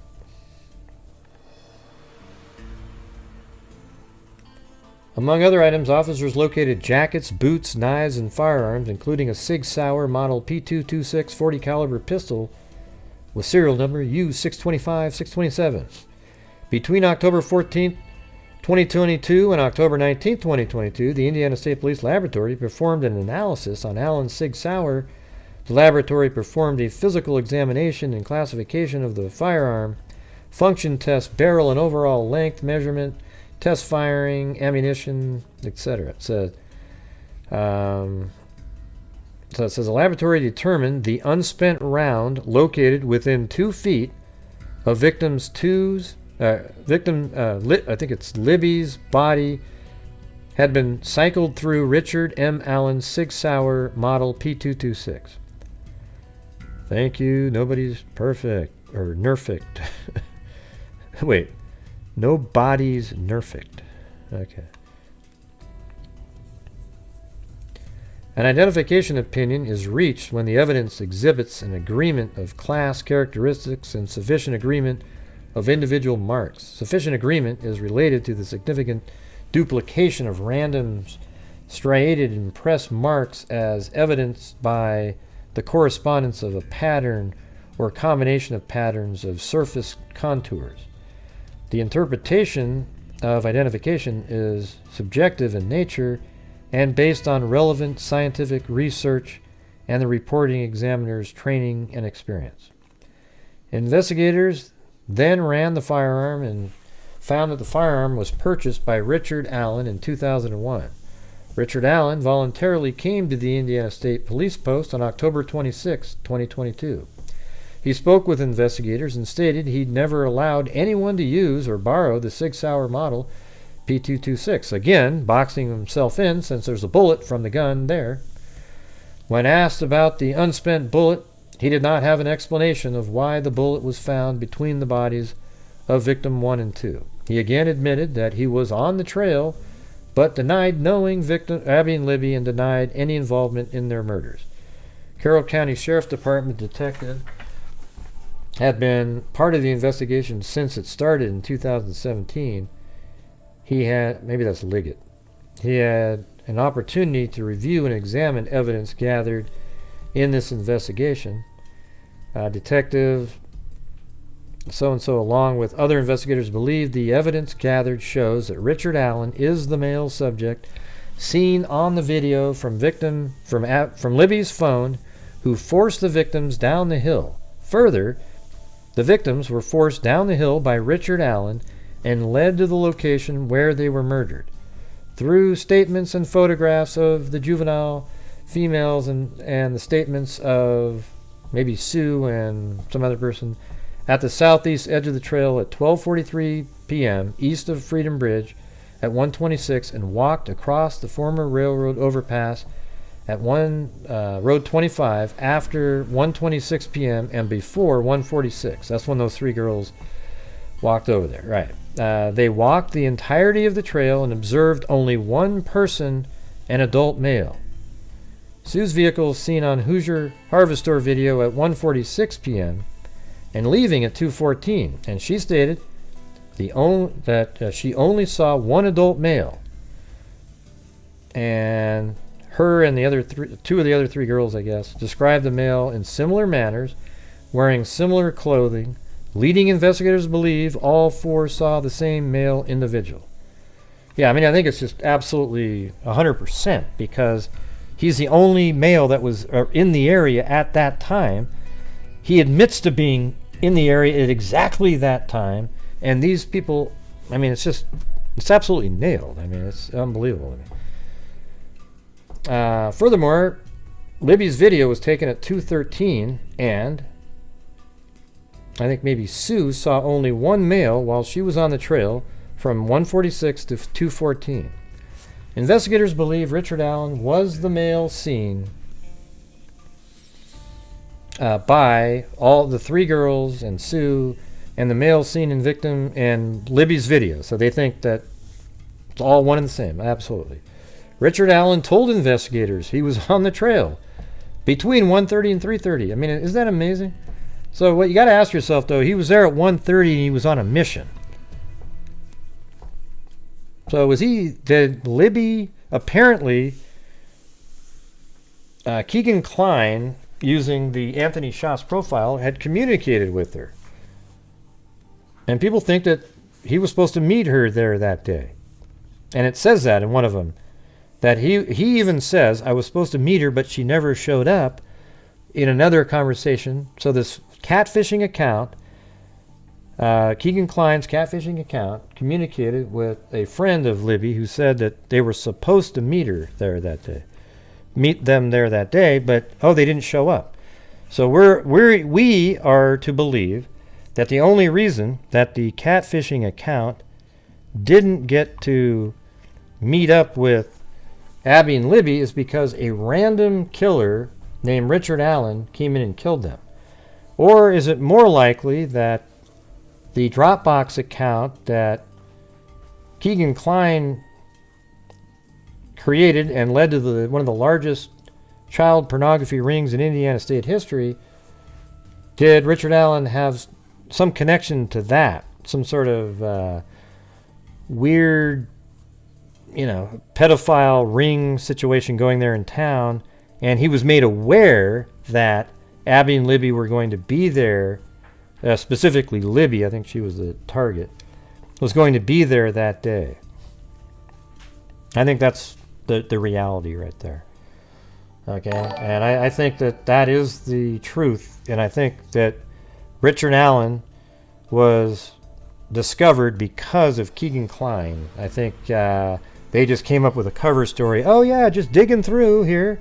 I think he probably mentioned Richard Allen to them, or through their conversations figured out that it was Richard Allen.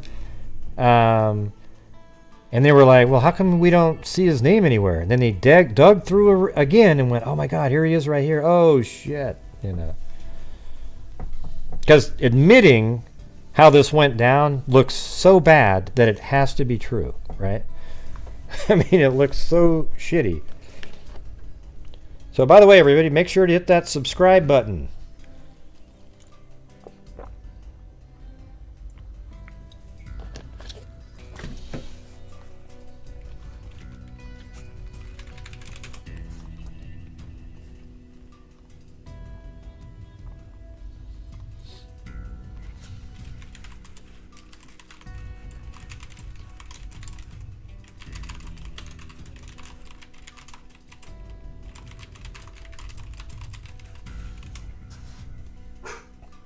Yeah.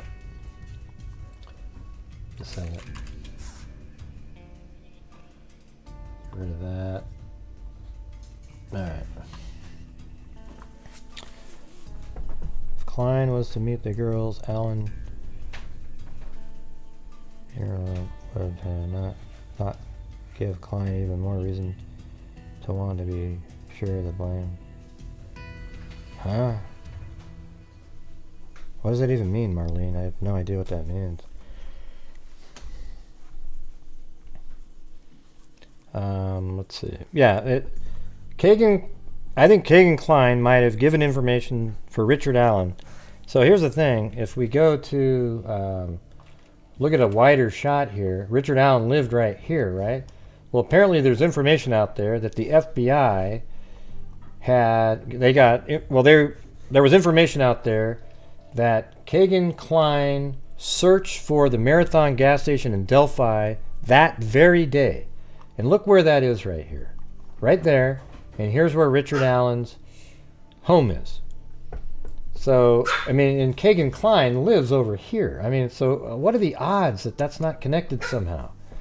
I think it's possible that, so as we already know that, I think it's on the 23rd of February, 25th of February, they raided Kegan Kline's house, and they discovered a whole bunch of not cameras, but devices like iPads and cell phones and iPhones and whatnot. And they all had CSAM material on them. And the only phone he didn't give them was his personal phone that he was using during the time of the murders. He didn't give them that phone. He hid it somewhere. Then he was taken in for questioning and given a lie detector test. In the lie detector test, the questions were about Abby and Libby. And then when he came home, he spent that day and a whole bunch of many hours deleting, installing, uninstalling, deleting various apps on the phone to wipe it completely clean. Then he called the police and said, oh, I found the other phone. I found the other one. Here it is. And he reinstalled some of the apps to make it look like they're, just fresh apps. He'd never even used them. He's such a great guy there. And so you have that. And then right before that, though, so this is on the 25th, they were in Las Vegas.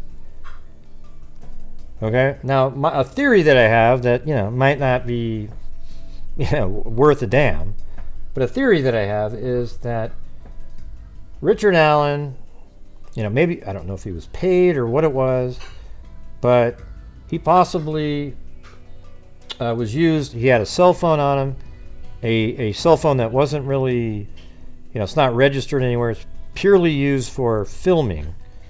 And I think he might have filmed what actually happened at the crime scene. Then he handed off the cell phone to Kegan Kline, who then drove, and maybe even Kegan Kline had the knife with him, was handed the knife and the cell phone, and then when he drove back, maybe he's the one who threw that into the Wabash River, because we know that over here in, where is that? Right over here on the Wabash River, they searched for like 3 weeks for items in the water here, and even, you know, like, I can't remember his name, the Indiana State Police guy in the helicopter. Doug Carter. He was in a helicopter flying around watching and observing what was going on. Then, literally just 2 weeks or so after they stopped searching the Wabash River is when they went to Richard Allen's house the first time. How is that not related? After all those years, 2 weeks later they go in there. So what did they find in the Wabash River? We don't know. But I have just sort of a theory that I have is that when the Klines were in Las Vegas, they sold the whatever Richard Allen filmed at the crime scene. Okay, that's what I think.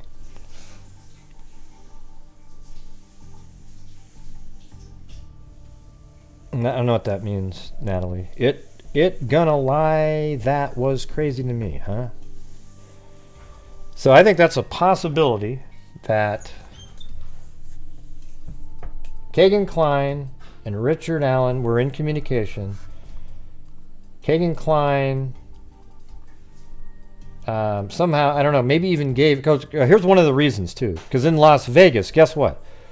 Kegan Kline says that he found a cell phone in a rental car or a cab, I think, and he factory reset that phone. Okay, oh, it was, and I found it and I factory reset it. Or is it more likely that that was a phone that you took with you to Las Vegas, that you factory reset in Las Vegas for a reason, and then drove back home? Doesn't that make a little more sense? Yeah, so I think that that phone may have contained something. I mean, this is just a theory based on the information that we have. It could be totally wrong. It just feels absolutely plausible given all the information that we have. All right. So anyways, down in the spot, a male subject matching Richard Allen's description was not seen on the trail after 2:13. Investigators identified other individuals on the trails. Yep.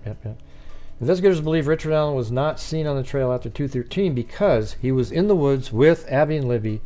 An unspent .40 caliber round between the bodies of Abby and Libby was forensically determined to have been cycled through Richard Allen's Sig Sauer model P226. The Sig Sauer model P226 was found at Richard Allen's residence, and he admitted to owning it and that he doesn't let anybody use it. Investigators were able to determine that he had owned it since 2001. Let's see. Richard Allen stated he had not been on that property where the...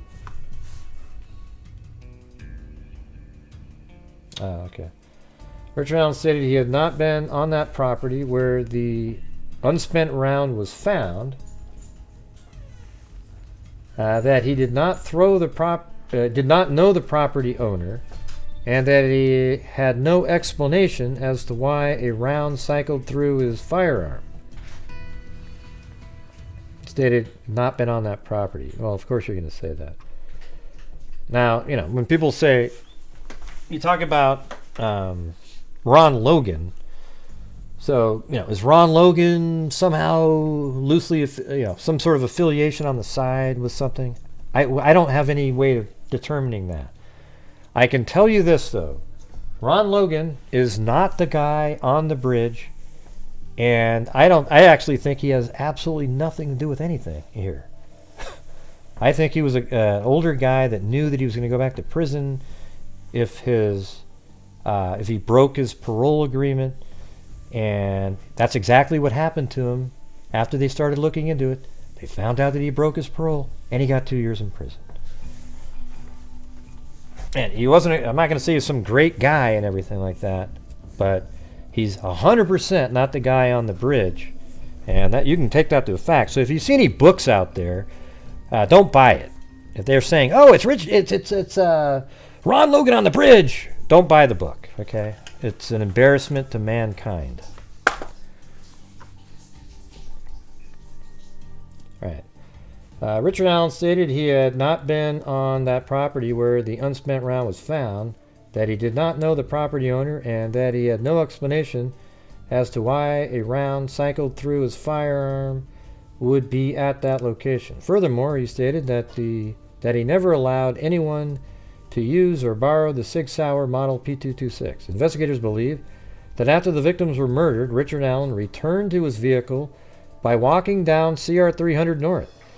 I mean, it's sort of interesting because if he did do that, he should be on that camera at the Hoosier Harvest store, right? Investigators believe he was seen by the one lady walking back to his vehicle on CR 300 North with clothes that were muddy and bloody. Along with investigators believe the statements made by witnesses because the statements corroborate the timeline of the death, the two victims, as well as coincide with admissions made by Richard Allen. Further, the account relayed by so-and-so are similar in nature, and timestamps on photographs taken correspond to the times the juvenile females said they were on the trail and saw the male individual. So there is another page. I think I've seen it. There's nothing really much on it. Anyways, what do you guys think of that? I mean, I think that's just absolutely, again, like every time you go over it, it's crazy. Absolutely nuts. So I guess to break it down in quick form was, at 12:43, there was 3 girls right here at the beginning of the bridge. They walked this direction like this, and they stop at this bench right here at 126. Just after that, as they're walking, Richard Allen's vehicle drives by this building at 1:30, and it comes over here and it parks backed in right there. Then he starts walking. Then those 3 girls encounter him right in this area right here. He has his head down and he's on a mission. He's committed and he's not paying attention to them, but he notices them. Then they walk across the bridge, and as they're walking across this bridge, a woman I call Sue was driving underneath this bridge right here, comes around this turn here, comes around the corner, and as she's driving by, sees Richard Allen's vehicle that was parked, backed in by this building, and drives by like this. A few other cars also saw the vehicle parked in at the building there. Then she drives around, and at 1:46, she passes this camera, Sue does, and then parks here, gets out of her car, and starts walking. Merely 3 minutes later, and now you got to also picture that Richard Allen's walking. He's probably only around in this area walking when Sue parks her car, gets out, and he's probably still walking the trail way ahead of her while she's up here. And then Sue ends up getting to the trail over here at, let's say, 150 to 155, and sees Richard Allen standing on platform 1, exactly where he himself admits to be standing, wearing exactly the same clothing that the bridge guy has on. And then Sue walks back this direction. While walking back in this direction, about in this area, she passes, right around in here, passes Abby and Libby, headed right towards Richard Allen. Then at 2:07, you see, before 2:07, there's a photograph of the full length of the bridge. You don't see Richard Allen way up in front. And then at 2:07, a photograph back this direction, you don't see Richard Allen there. So I think Richard Allen, while he was on platform 1, he saw the girls coming towards the bridge. He walked past them and he stood over here and he watched them go onto the bridge. Then he follows them across and eventually catches up to them at 2:13 on this side of the bridge, has them go down the hill over here, and this is where he murders them in this area over here. And he's there for a long time. Libby's father, Derek, actually got there at around 3:15, which is amazing because Richard Allen was seen here muddy and bloody. So when Derek got here at 3:15, he walked down here, walked down this direction, came back up here by 3:30, and then he went over here to the Freedom Bridge and went this way. I actually would say that while Derek was walking down this path right here, Richard Allen is right over here somewhere. I mean, they are within 150 yards of each other easily at some point during Derek's walking around. He just couldn't see him because this is down a bank over here. Isn't that incredible? And then, like I said before, he was down at this crime scene for a long time, hour and a half even. Then comes up and he's seen muddy and bloody over here. And again, goes by the Hoover Hardware store. Nobody else saw another person that looked like him at all there. Case closed. Good night. Also in the middle of the bodies was found a bullet that matched the 6-hour gun at his house. All right, you guys. So we got 881 people here. We're not even close to the goal here. I know a lot of you don't really watch the channel, so don't know what we do here. But yes, it supports the channel. And I donate over 50% of the net revenue, which has got us up over $150,000. So if you guys can help support the channel, that would be absolutely fantastic. Feels sort of weird to have such a struggle on a day with 880 people watching. Yeah, so this is... Okay, let's do a poll then. Let's see.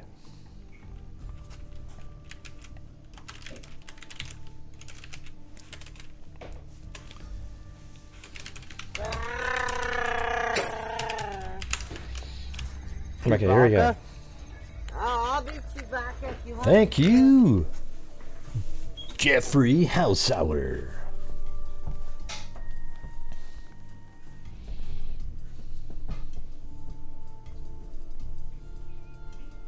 No, the voice doesn't. It's hard to make that out. You can't do that.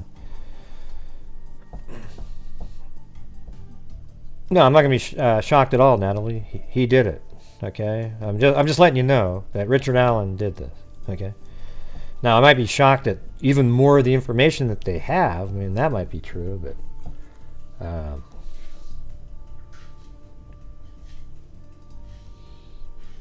Oh yeah, let me show you some of these other pictures and whatnot. Now, I think she was quite a bit older than the daughter.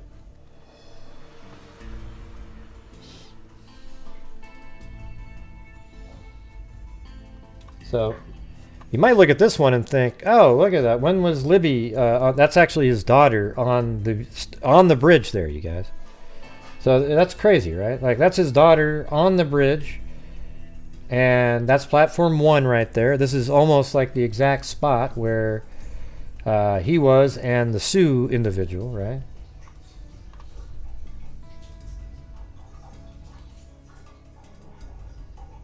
And this is the one that I always think is just really creepy as hell. See, that's the same daughter who really is similar, right? I mean, look at that. Wearing one of the Libby and Abby tie-dye shirts on the bed in the house. You don't think that's weird?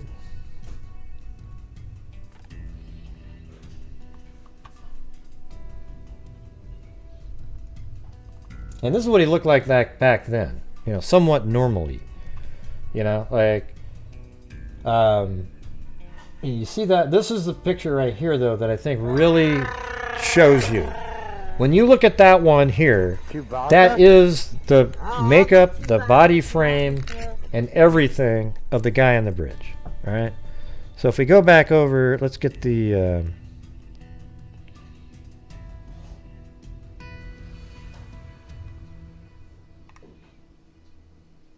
If I can find it again. There it is.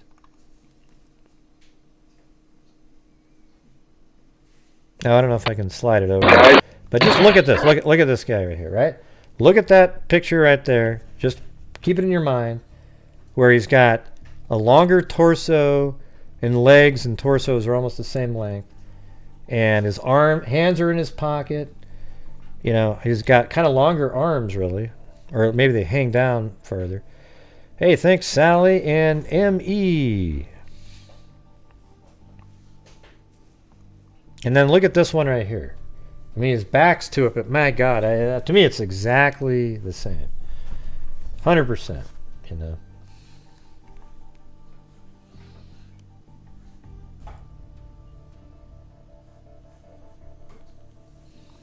Because they checked everything, Zozo. I've already gone over that, like, I don't know how many times with you. I mean, it's... Yeah, at the beginning, they looked through the social media angle and could not find a direct connection other than a like. It was later on when they came back with all of their forensic investigation, it came back with different information that brought them back in that direction. They just never told anybody else. They never told us or the people.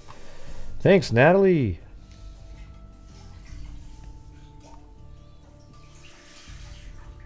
Huh. Hey, you gotta speak English there, Bandit.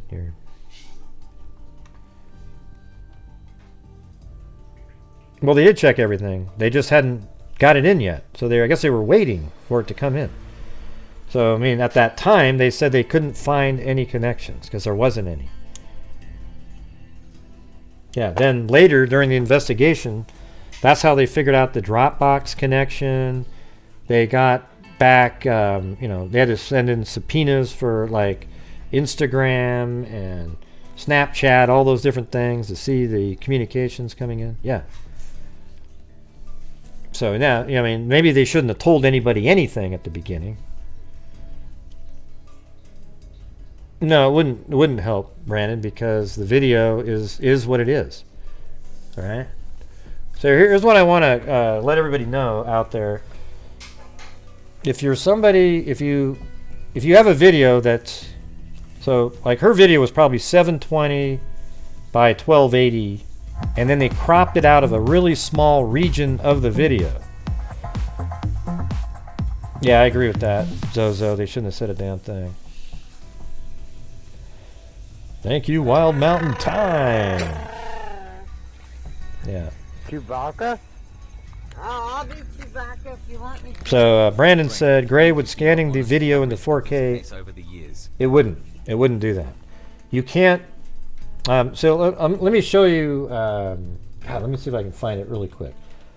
Because I had friends that went out there and did experiments for me way back at the beginning of this case. That's why we were able to figure out all the different spots. So let me show you some stuff here. I'll show you something and then you'll see what I'm talking about.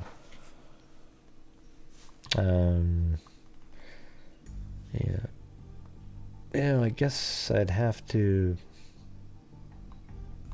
I'll try it. I'm gonna try the Adobe Premiere thing, everybody. And if it screws up, I'll be back on in 20 seconds. Or like 2 minutes.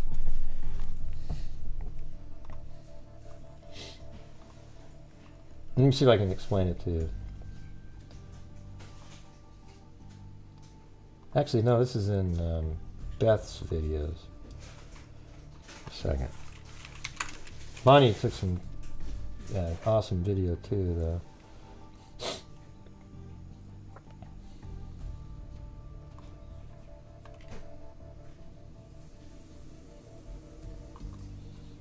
Alright, high quality. Alright, be just a second here. Almost have it. I'll just show you how it works, actually. So I think.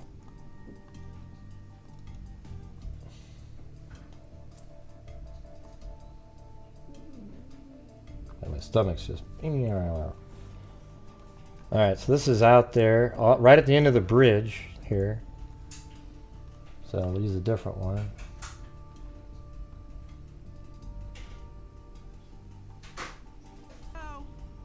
Okay, so this is full on, like, as big as you can get this. So this is what it looked like, you guys. So this girl over here is named Bonnie. She's walking. She's not even in the right spot yet. See this platform here? The killer's actually passed this platform in the actual, in the video with Abby and Libby in it. So let me open this one up. Try it again. Is this the one where she goes all the way down? Yeah. So here's a good example. Okay. So this is exactly where Libby was standing, but it's actually she's standing about 2 feet to the left of this and down off the end of the bridge, which is where this is. But Libby was actually standing about 2 or 3 feet to the left of here. Okay. But right now, right in this area, that's where the killer is in the video with Abby and Libby. Now see that white little nodule way in the background? You can barely see it, little white thing back there. That's to the left of the bridge guy because she's too close to the rail and the camera needs to be moved over 2 or 3 feet. Thanks, Danielle. Hey, look at that. We're at 77%, you guys. If we can get up to the full number, that'd be great. So that's about as big as you can get. Now, even if you scanned it into 4K or whatever the term is, this is as clear as you can get here. This is it. So what they're releasing to us is this amount. I mean, see how little, look how little this is. Let me just move it over there. That's all we're getting. Okay? So if I take that and, you know, I wonder if I can put that in Adobe Premiere. I wonder if that works. And that way we can see it at its full, or Photoshop is what I was wondering. Let me see if I can do that. So hold on a second. And then you'll see why people can't do, they come up with all kinds of garbage. People on YouTube, oh, look at that, I use this ultra, this and that, and I put 6 filters on, and oh man, it was the craziest thing I've ever seen. It was awesome. It was, yeah, it's crap is what it is.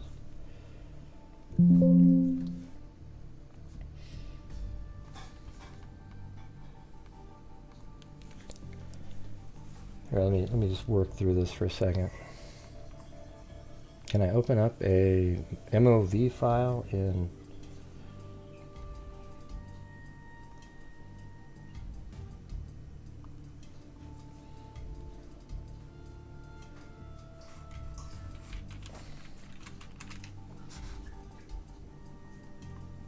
let's see if it works. Oh, looks like maybe.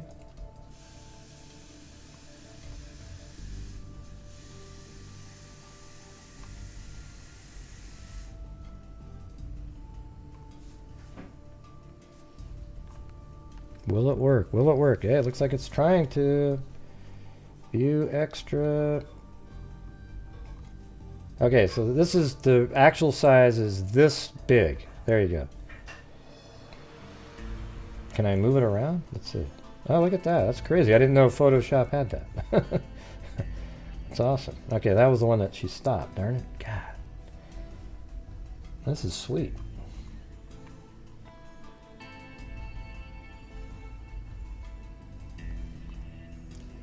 Let me see. That's 6230.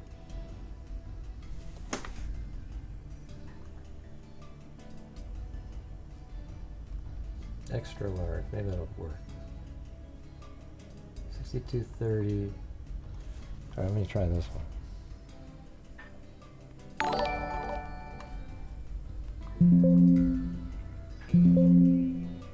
Did it work? Uh-oh.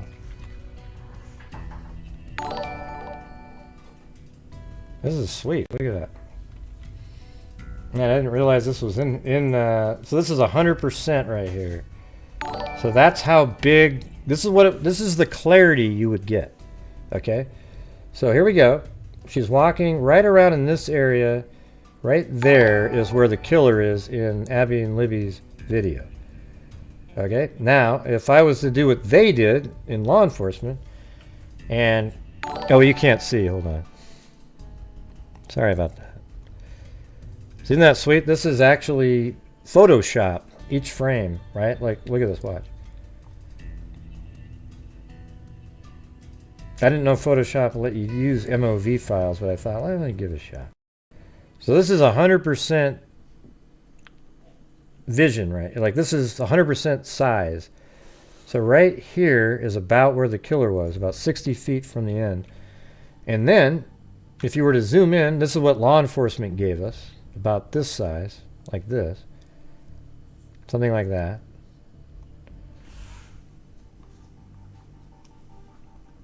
And if I was to take that and then do like new something, paste that in there, and that's it, man. That's as clear as we're going to get. Now you start zooming in, and look what it looks like. It's just pixels. That's all you get. There's no, you know, now what people do on YouTube is they'll take this one and go, oh, I know how to do it. Watch this one. I'm going to go to image size, and then I'm going to add in, I'm going to make this 400 pixels an inch instead of 96. So now, watch how much smoother it's going to be. Check it out, everybody. This is amazing. All right, now here we go. We zoom in. Now, look at that. It's smoother. But you didn't do anything.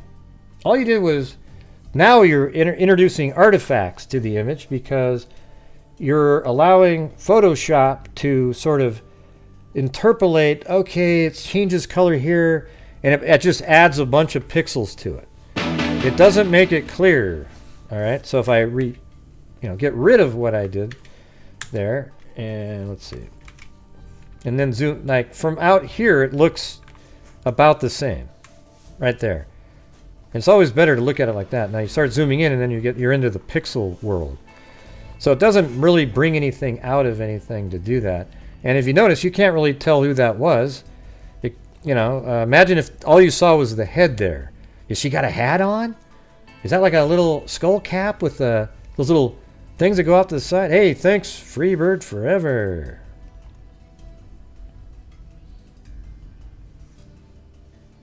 Yeah. We don't hate on Richard Allen's family or anything like that. Okay, they have nothing to do with the murders. So let's just kind of leave them alone. All right? It's no big deal, everybody. It's no big deal to not go after the family. It's like, ooh, I don't have anything to do. Richard Allen's in prison. Let's go after the family. Well, that stuff will come out later, like, oh, did the wife know something? But for now, we don't know. These killers like this sometimes just hide in plain sight. Yeah. I was just showing you the picture on the bed because it's creepy. Was he part of that behind there? I don't know.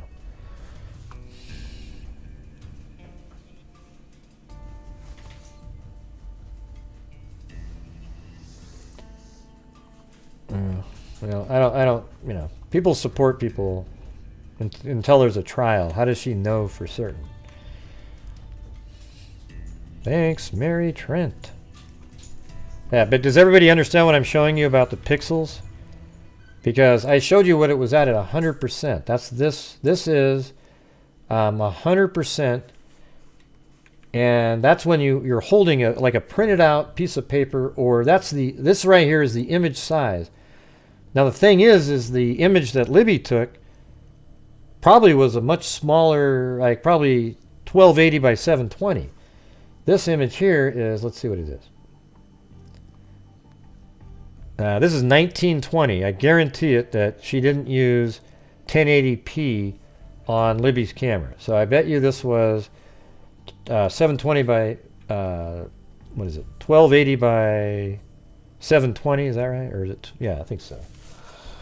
Yeah, I think that's what Libby's shot was of the person, because that was 2017, and I doubt it was 1080p. What do you guys think?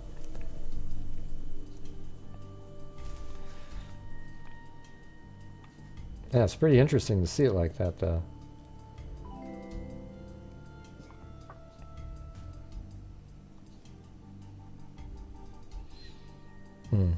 The only way to really know what you can do is to get the original.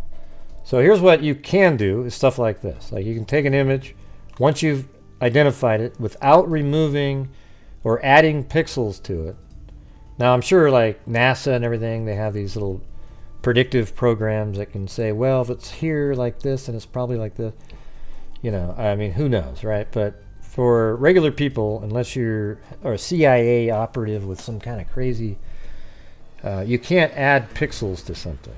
So if I went up here and went brightness and contrast right here, you can sometimes you can do a little bit with this to make things stick out. Like you can find details in muted areas, and that just really changes the light and dark values of pixels. It doesn't add pixels, it doesn't introduce artifacts or anything like that.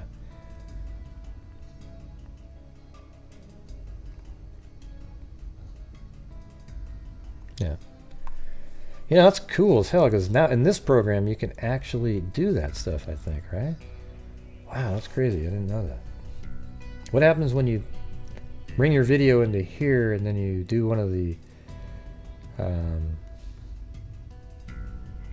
filters, like a lot of, you know what a lot of the people do on true crime YouTube that think they want to trick you into thinking they're doing some really great sort of video analysis stuff. They don't ever show you what they did, but they go into this filter gallery here and they'll pick something like, ooh, watch this one. I'm gonna get the negative image value of it. Look at there. Look at what I'm doing, everybody. There's the negative image value. Oh, you can see right here. Look, she's carrying a bazooka. Can you see it?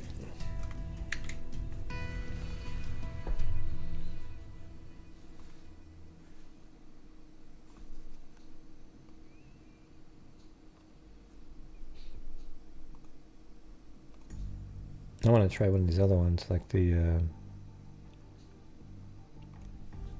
not that one. I think the sketch one would look cool. Yeah, like that. Does it change up as you're moving it? It's wild. So how do you export this? I've never even used this for this. Does it save? Export. I wonder if you have to do each frame individually and put it back together. I don't know. But anyways.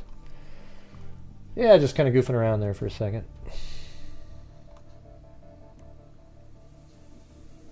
And that's the video right there.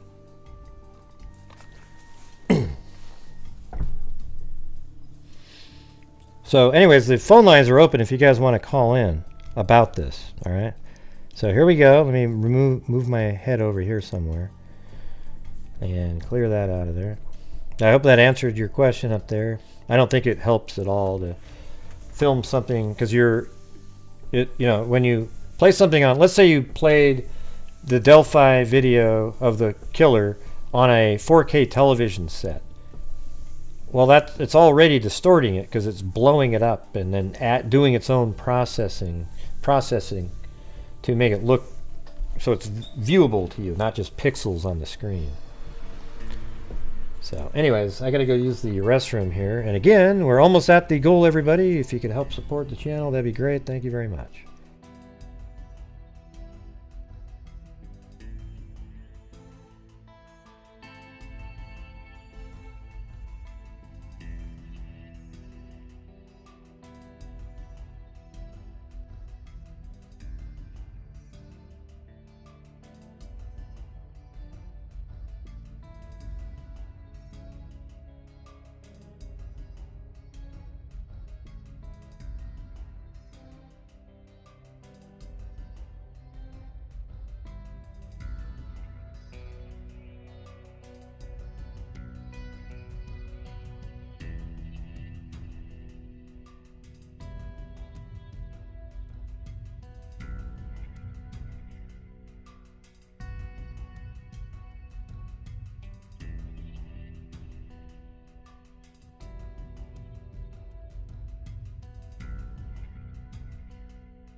Wait, what the heck? I just missed something. Scouting Dude! What's going on, Scouting Dude? There you go. Hey! Thank you, man. Very cool. Very cool. All right. No calls yet, you guys. We'll wait around here for another few minutes, and nobody calls in. Well, that's it. Anyways, did you guys, for those of you who are just watching here, I don't know if you watch me often or whatever, when we went over that probable cause document, did it make you go, holy shit, this guy did it? Or did you think, I don't know, man?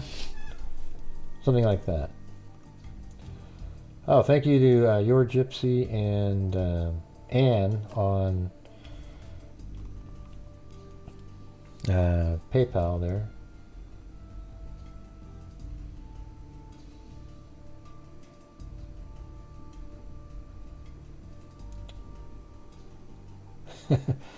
I told Colleen we'd do that other case, and she said, boom, back. So that's good.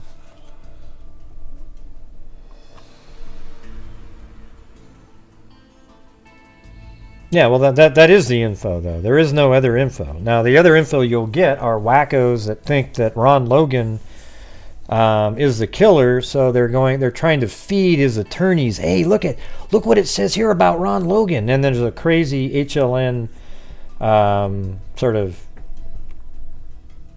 I don't know, reporter who just is so all over Ron Logan over and over and over again. It's almost like confirmation bias. You once thought it was Ron Logan, therefore it's always got to be Ron Logan.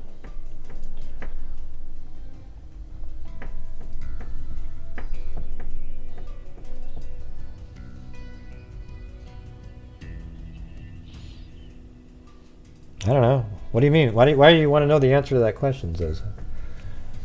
Who else is allowed in the courtroom? Anybody.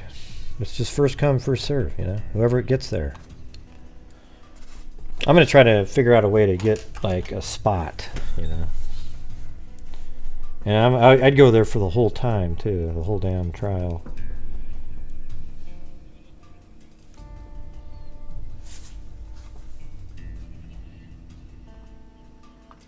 Oh, looks like there's one right there. 316, you're on. Hey, Greg, can you hear me? Yeah, yep. Who's this? This is Jared calling from Kansas. Yeah. What's going on?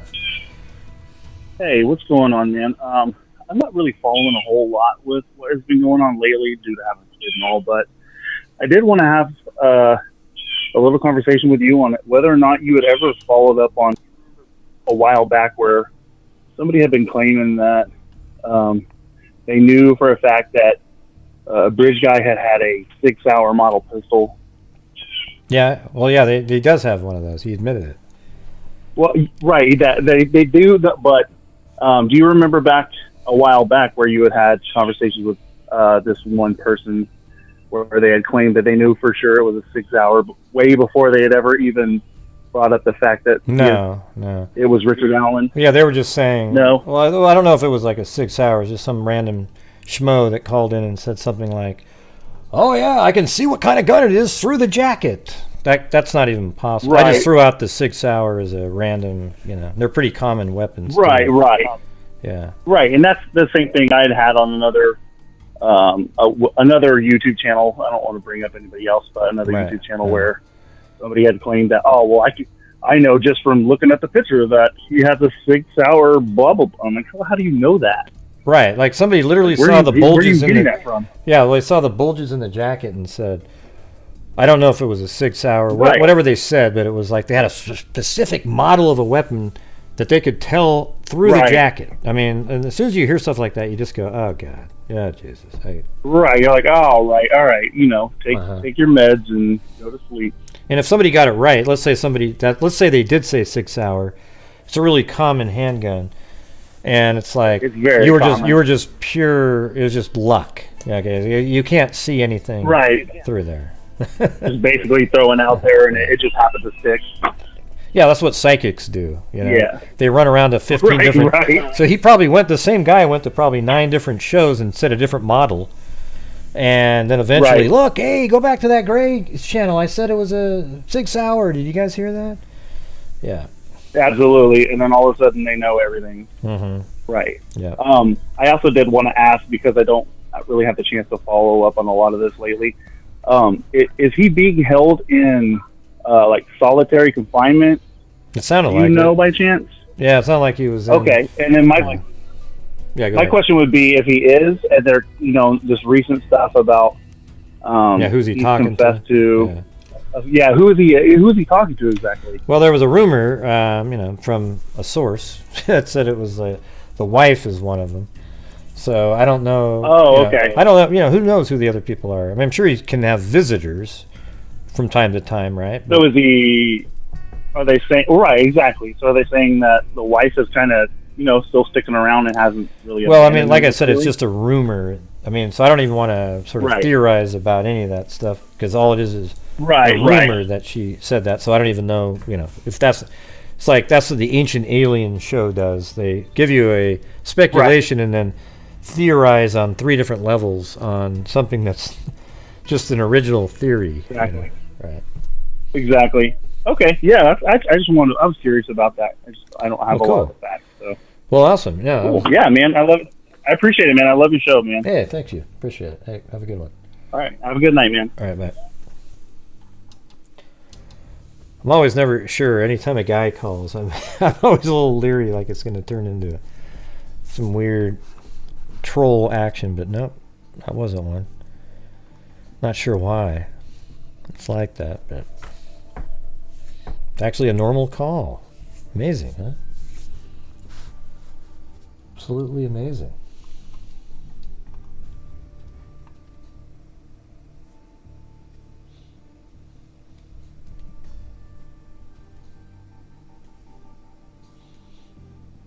LM sent me an email and said congratulations to the freaks for Altoona. But I'll tell you, LMM, you are absolutely part of that too. You sent in, you always supported the channel when you were here all the time, and part of your money goes to all that too. So that's the thing, everybody. If you send in $2 or $1, part of that money actually does make it into these charities and stuff that we do, because I donate over 50% of the net revenue from YouTube, right? Like, so the numbers, the channel memberships, the ad revenue, which there's almost none when you do live streaming, and the what do you call it, super chats and super thanks, all are part of the revenue.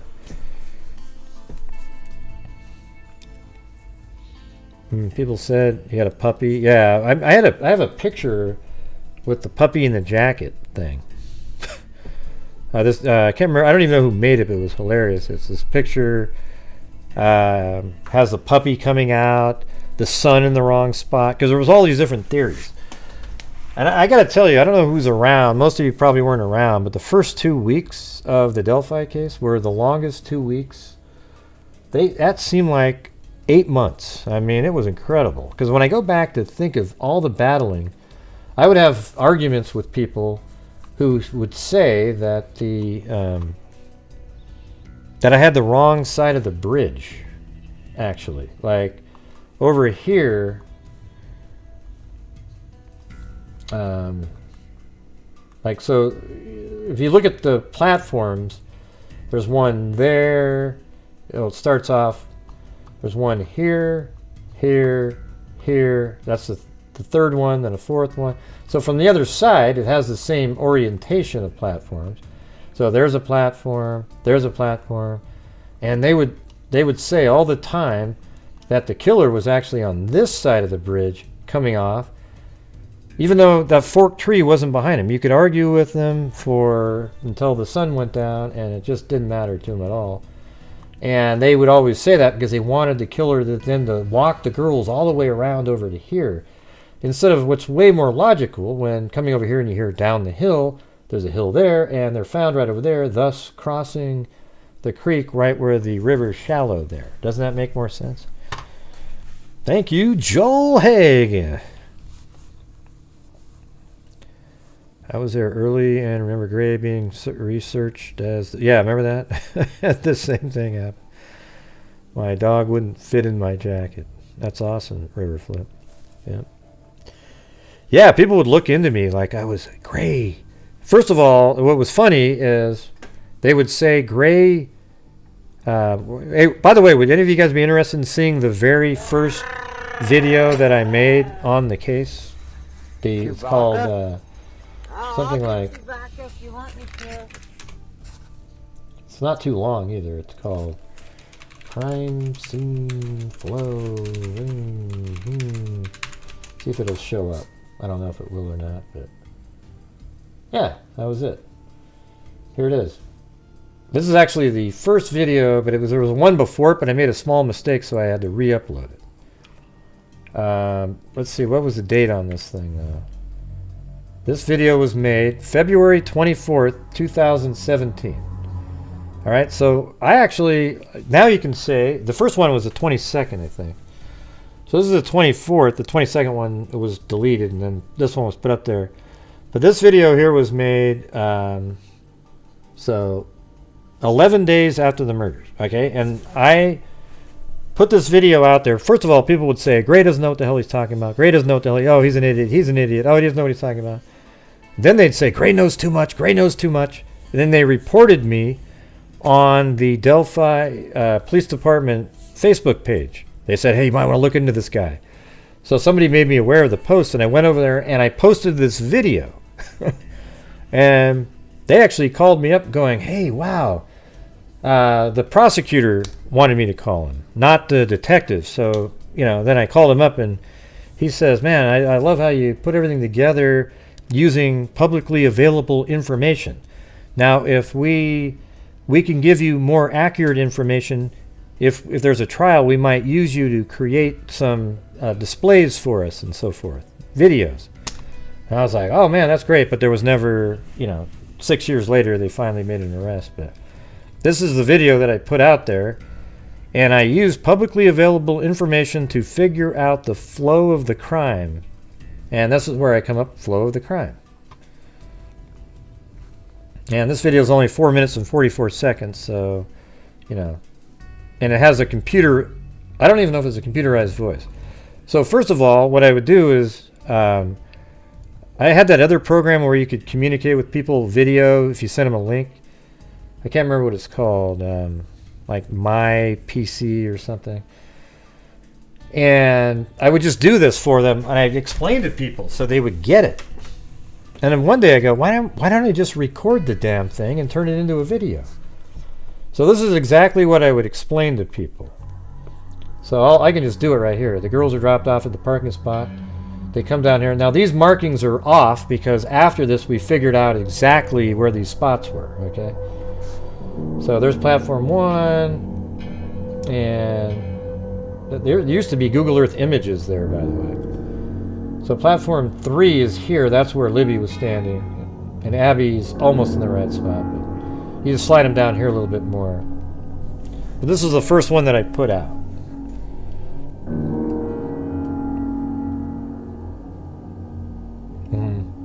So it's right there.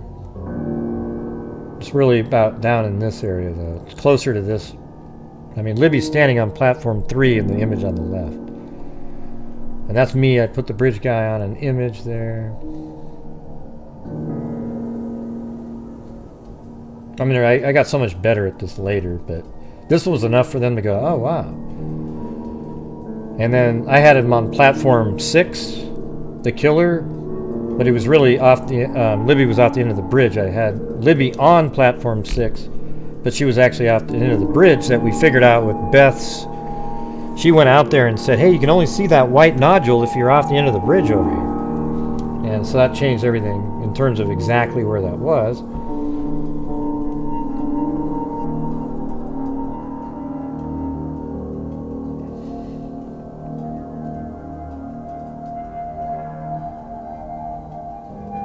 That's him right in that area there. You see the platform, but it's way further up than that. It's so bizarre how your eye works here.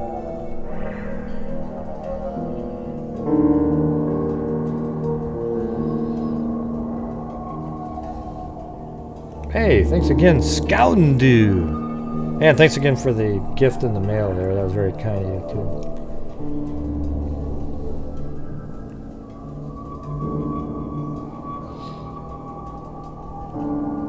Yeah, so look at, I have them, the girls came down like this, then across the creek over here.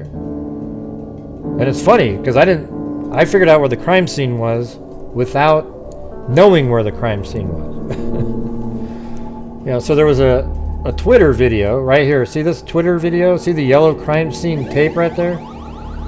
Now look up there, that bent tree that's there. See that bent tree? Right there, boom, it bends right over the river, right by the, it's right there where my mouse is. See how it goes way out over the water? Right there. So you know, you're just standing right over here, and the crime scene's to the left of that.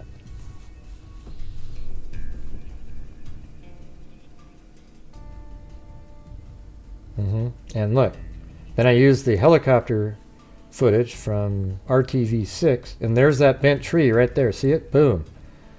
So the girls had to go in the water kind of close to that tree and walk across. And there's the bent tree right there. Then there's the sandbar. See? But the water was a little bit deeper the following day there. There's the sandbar right there.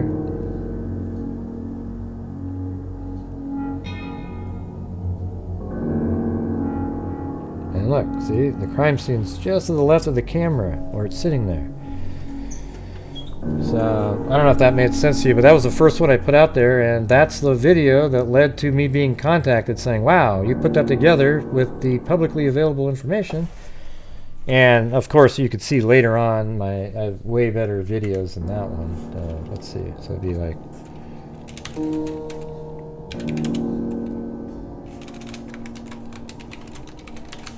So the whole thing is in there. So you can see the ridge up there. The ridge is right there. And then this one, that one's from 5 years ago. Now this is the one that's more recent that I kind of made out of that one. So this is exactly what I picture. So this video here is extremely accurate in the locations. So this one's really hard to make because I had to use this shadow capture deal in 3D Studio Max with the real video of the bridge. So there is the image of the full length of the bridge there. And so this is basically how it went. So they get to platform 3 here, and then Libby gets on it and then takes a picture back at Abby, who's a lot closer than this image here, but she's way up there, but about, I think it was like 13 feet away. She's right there. That's the actual photo there. Then both of them get off, and I think Libby was always in front of Abby, kind of encouraging her. And then right around here, they look back. Oh, that guy, that weird guy that passed us. He's coming. See him back there? He's coming. And then she's still on the bridge. See, I made this before the probable cause document came out because I knew the answers. So Abby was still on the bridge. Here he comes right here. And then, I mean, this was made 4 years ago, by the way. And here he comes, the guy, and down the hill. Yeah, so there you go. That's it, right there. Guys, down the hill. I always think it just, I've said this like, I don't know, 20 times already, but the thing that bothers me the most about it, other than, you know, obviously there's a murder going on, is that, you know, Libby went there. She really liked the Anthony Schatz profile guy. You know, since we've known this is what bugs me the most. She really liked that person and was really looking forward to meeting that person out there. Probably got there with some excitement, brought her friend, and didn't see anybody at first, you know. And then they walked down towards the bridge, and Yeah, God, it's so perfect, the timing of all this now. So 1:58 here, about 2. And then they walk across this weird guy that's sitting there, and he goes this way, and they kind of are like, oh, that guy was creepy, you know, what a creepy. And then they start walking, and they're just like feeling a little deflated that the guy that they've seen pictures of, she was anyways, Libby, wasn't there. But I wonder if there was a moment where she thought, God, I hope that wasn't the guy. I hope that wasn't the guy right there that I just saw. Then she goes to the end of the bridge, and, you know, they've already seen him coming. You know, maybe he was around in this area, they look back and he's coming, because it only takes him 4 minutes. Abby's really slow on the bridge. And then at some point she must have realized, oh my God, you know, maybe even thought, if she knew the word catfishing, that guy was, that was the guy that they were supposed to meet. And she turns on her camera and films him. And thank God, you know, her doing that was such a huge part of the case now. It actually turns into a much bigger part of the case, given what we know, that Richard Allen says he was wearing that exact same clothing, and the camera filmed it. Think of where this case would be without that video. Seriously. I mean, like, what's weird about it, it almost feels like Richard Allen said he was out there that day wearing the clothing that he was wearing on the interview he did 5 years ago. Almost like because he knew he was busted. Like he'd seen his picture out there already and wanted to let him know that, hey, I'm letting you know that I know, you know, I see your picture. And he got no response.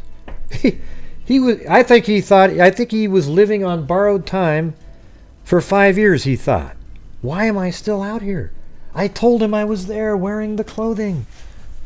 And then over the years he found out that they weren't just looking to talk to the guy, that they think the guy is the killer. And then, of course, he's not going to say much at that point.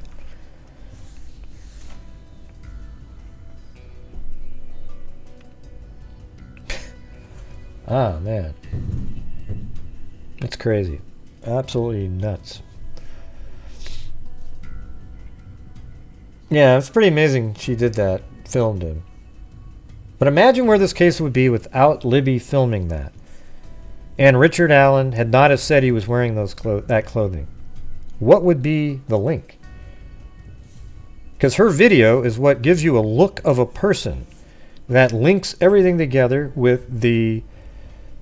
Oh yeah, that's right. The video isn't even real, everybody. It's fake. It's a fake video. That's right. That's the new one out there, everybody. The video has absolutely been doctored up. There isn't really a video of Abby on the bridge. They took her from another day and placed her on there to make it look like she was on there for no apparent reason at all. We got this one dipshit old ex-cop or whatever the hell he is, telling people that the video, the image of Abby was doctored. It's not really what it is. It's fake. You should, every time you see those people, just say, you're a lunatic. You're wrong. I don't know, Gray. I like hearing different opinions on things. I think it's very possible that an alien spacecraft came... Okay, good for you. 859, you're on. Hello? What's going on, Gray? Hey. It's Scout. Scouting dude, what's going on? Another day, another dollar. Yeah, well, hey, I appreciate your support there, the super chats. Very cool. What's going on? No, it's my pleasure. Not a whole lot. I think, I don't think Richard Allen's defense can have it both ways, because they didn't want him in the local county jail, and they pitched the fit, so they got him transferred. Right. And now they don't want him where he's at because of his mental health. You can't have it both ways. I guess he wants to be sent to a jail in Estacada, Oregon somewhere where nobody's ever heard of him. Right? Yeah, that or some white-collar thing. Yeah.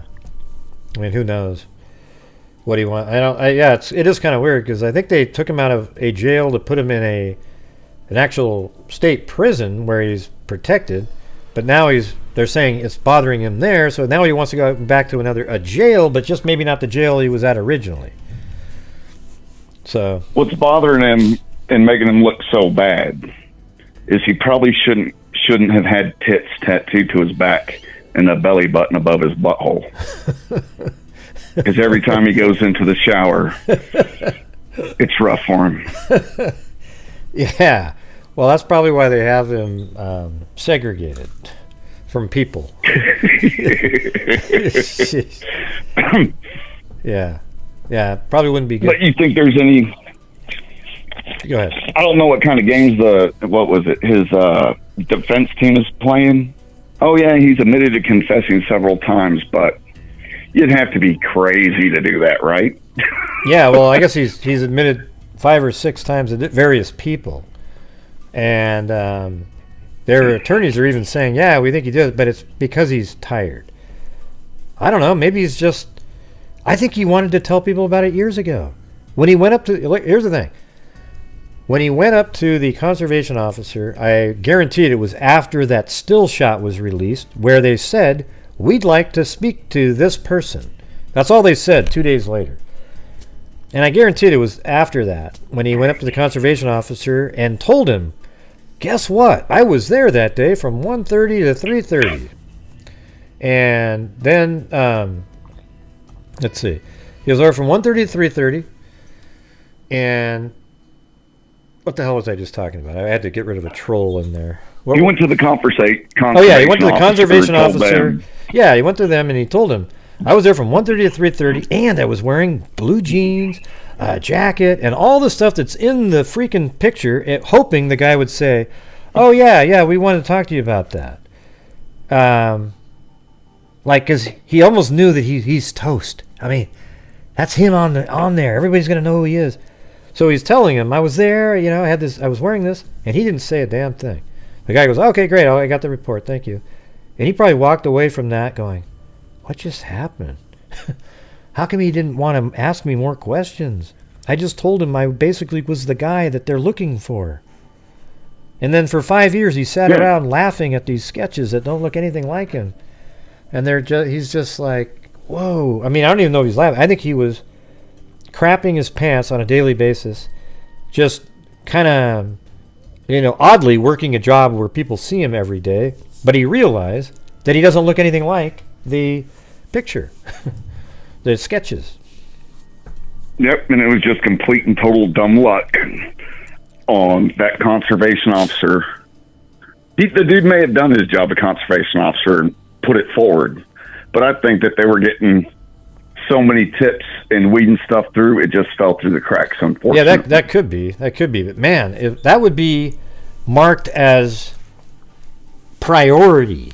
You got a guy that was there exactly during the time of the entire murder and wearing the exact same clothing. I mean, wouldn't that one be marked with like a neon sign, slap down, like literally smash it, take it on a piece of paper and smash it into one of the law enforcement's face and just say, look at this. Okay? Yeah, well, what was it? The first time I was in Iraq, I had no idea that the United States Army had special forces that were reservists and National Guard jackasses. These dudes, every time we'd go out on a mission to go get somebody, they would mark the wrong house. Winston, chill. Is that your dog? No, my cat. I got 2 cats, Winston, Charlie, and my dog, Raven. Well, my parents had a dog named Winston. But anyways, what do these guys do? So they would mark the wrong houses all the time. And the biggest thing that got them relieved and sent from Iraq back to the United States was they went to mark a target house. They marked the wrong target house. They got their vehicle stuck in front of the target house. Then they left all their stuff in it and left, and then called the JDAM in and had it blown up. You would think that they're supposed to be like the pinnacle apex operators next to Delta Force and the SEALs, and they were just like that conservation officer, a complete and total shit sandwich. Yeah.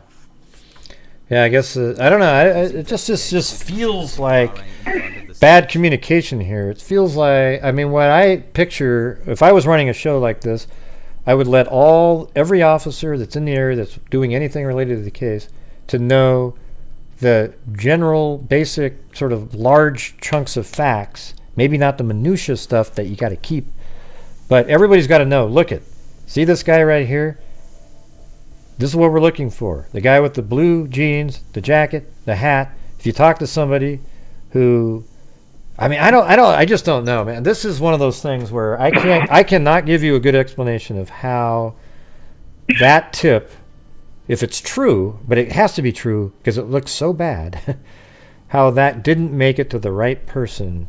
This case should have been literally, if it got to the right person, could have been solved 2 weeks into the case, if that long. I mean, it's the same day that he gave that report. Right? Yep. Yeah. The unfortunate thing is every job has great people and complete and total oxygen thieves. Yeah, well, I guess that's true. But I think he's lost all of his weight and he's looking the way he is because of stress. Yeah, me Partly too. because he wants to let everybody know. And the other, he's dodging trouser trouts all over the place. Right. But here's the thing. If he was innocent, he wouldn't have lost all that weight. That's my opinion. Nope. And the reason is because he'd be out there fighting. I didn't do this, man. Jesus. You know, he'd have energy, eating stuff, and like, let's get going here. Let's figure out he did this. He actually started looking a little bit like he looks now in the more recent years when he was playing pool and shit like that. He looked different 4 or 5 years ago when he was a little bit healthier looking. He was probably, the murders just happened. He was kind of like still feeling okay. And then over the years, I think it's been eating at him. I actually think it's been just eating him away. Like, which is, I guess that's sort of good as a humanity sense. But what he did is horrific, like a barbarian. So it feels like, I mean, that's why I keep saying I think he thought he was toast at the beginning, that somebody would have said who he was. And it didn't happen, and he just felt like he sort of was living on borrowed time almost. Just playing pool, drinking beer, going to work, just doing it, not really, That's just how I feel about it. I think he was trying to, he thought they had him. He was saying he was there, and he was wearing those clothing just to kind of make it like, here's an excuse. I was there, everybody. And it just shocked him to no end that he was never re-questioned at all on that. And I think it shocks all of us hearing it. Every one of us. I think everyone who's listening to this is shocked that it didn't make it to somebody else and the right decisions were made. It's unbelievable. Yep. Let me skip it, whatever his name is, series of unfortunate events. Mm-hmm. Yeah. Yeah, I mean, actually... Hopefully that dude... Yeah, go ahead. Go ahead. No, I was going to say, I'm actually getting more angry every time I go over it. Every single time I go over that part, I just look at it and go, what excuse is there here, guys? How did this not happen? How did the conservation officer not know that the killer had on the jeans, the jacket, and all that stuff? How did he not know that? That conservation officer should be sent to a petting zoo. Yeah, but like you were saying before, maybe he did turn it in and they were so busy they didn't get it to the right person or something. Oof. Very frustrating. Well, that's my 2 cents. I'll let you go. Well, thanks for calling in. How are you feeling, by the way? You have a good evening. Feeling good? Oh, I did a nerve conduction study on Monday. Oh, those are fun. Oh, yes. It's my 4th one. And oh, Jesus. I got stupid braces for my wrists. I got braces coming in for my arms tomorrow. I have to do that fucking hippie yoga shit. Well, there you go, man. Stretching and all that garbage. I know. Makes me want to go out and fucking eat a steak raw. All right, man. Well, hey, thanks, All right, for, you have a good thanks for night. calling in. All right, have a good one. See ya. Yep. Scouting dude. Didn't the officer just gather that Allen admitted? I know. How come? Case cracked. How do you not know that? And Richard Allen apparently did he approach him? Let me go back to that part. I don't remember how that worked.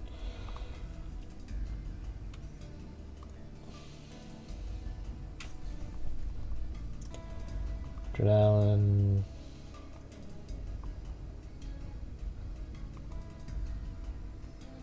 There it is. Yeah, where? I think it's up here. On October 13th, 2022, Richard Allen was interviewed. No, that's the highest one. Let's go up here. Okay. Here's the thing. This looks like a quote right out of the document here. Thank you, Norm Scanlon. Mr. Allen was on the trail between 1:30 and 3:30. This is the narrative. He parked at the old Farm Bureau building. Okay, investigators reviewing prior tips. I think it was that we don't know exactly how that encounter happened. Who interviewed Richard Allen. So I guess this conservation officer interviewed Richard Allen. Mr. Allen was on the trail between this is what they had known from the beginning. So keep this in mind. This was known the second this interview happened. Chewbacca? And they only say 2017. But I have a feeling it was pretty early in this investigation. And if it was later, it's even worse in 2017. Because later in 2017, everybody had seen that image and everybody knew what they were looking for. So it says Mr. Allen was on the trail between 1:30 and 3:30. He parked at the old Farm Bureau building and walked to the new Freedom Bridge. While at the Freedom Bridge, he saw 3 females. He noted one was taller and had brown or black hair. He did not remember descriptions, nor did he speak with them. He walked from the Freedom Bridge to the Monenhigh Bridge. He did not see anybody, although he stated he was watching a stock ticker on his phone as he walked. He stated there were vehicles parked at the High Bridge trailhead, however, did not pay attention to them. He did not take any photos or video. So this one here doesn't mention... I thought it's mentioned in this one. It doesn't say he was wearing the jacket and stuff. So that would be... That gives them a little bit of an out, the cops here. But I would say a person that's on the bridge from 1:30 to 3:30 in there should be questioned 1,000 times at what they saw. But I thought this doesn't say in this one. So this benefits the conservation officer a bit because he doesn't say what he was wearing in this one. Okay, but when you go down to further down here, I mean, this is where it's awesome. I thought it did say that. I guess he didn't. So there you go. If you go down here further, though, on October 13th of this last year, only 8 months ago, Richard Allen was interviewed almost to the day. Interviewed again by investigators. He advised he was on the trails February 13, 2017. He stated he saw the juvenile, so that's consistent with his first story, of the Freedom Bridge, and that he went onto the Monenhigh Bridge. Richard Allen further stated he went out on the Monenhigh Bridge to watch the fish. Later in a statement, he said he walked out on the first platform on the bridge, exactly where the Sioux saw her, that I call her. He stated he then walked back, sat on a bench on the trail, and then left. He stated he parked his car on the side of the old building. He told investigators that he was wearing blue jeans and a blue jacket. Why did he say that? In October, when he was arrested, or interviewed the first time, he said, well, I was wearing blue jeans, a blue or black Carhartt jacket, and a hood. He advised he may have been wearing some type of head covering as well. He further claimed he saw no one else except for the juvenile girls he saw east of the Freedom Bridge. He told investigators that he owns firearms and they're at his home. So I guess he doesn't say up here, though. It doesn't say that he was wearing the clothing. So that gives him a little bit of an out, but not really. I mean, it's like he's there at 1:30 to 3:30. That's somebody you want to interview 1,000 times because he was there during the whole time. Who did you see? Did you see anybody? And then they could make an assessment there. And like I said before, right when this guy said I was there from 1:30 to 3:30, law enforcement could have said, oh, yeah, we know you were there. We have this image of you. See this one right here? This is you, right? And he would say, yeah, that's me. But you don't say that first. You got to give him the out first. So you would say, hey, see this image right here? Yeah, we got this off of a trail camera. This is you, right? And then he'd say, oh, yeah, that was me. Okay, yeah, well, you're under arrest because that was actually from Libby's phone, and we're putting you in jail right now.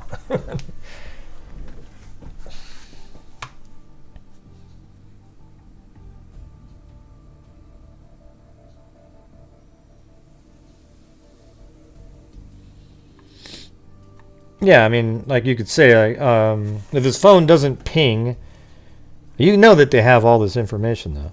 But him saying that he was using the stock market on his phone means that his phone would have to be using the tower to get the information from the stock market. So there should be information like that from... I mean, it's interesting right here where this same person collected his cell phone identification numbers and so forth. Does anyone know anything about the movie mentioned? Yeah, that has nothing to do with anything, Sally. You're talking about the Shack. Yeah, that was just a movie that was supposed to maybe inspire somebody to redeem themselves. That's all it was for.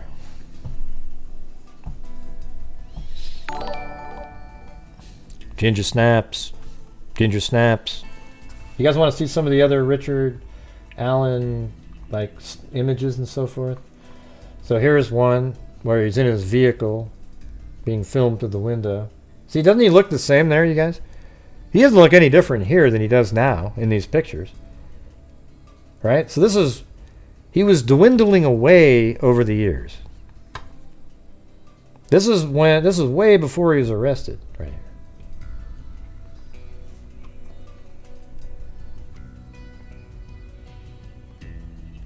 Now here's the thing.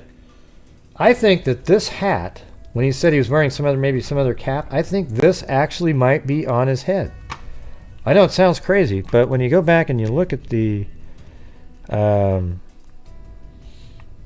let's go back to the Delphi video if I can find the damn thing.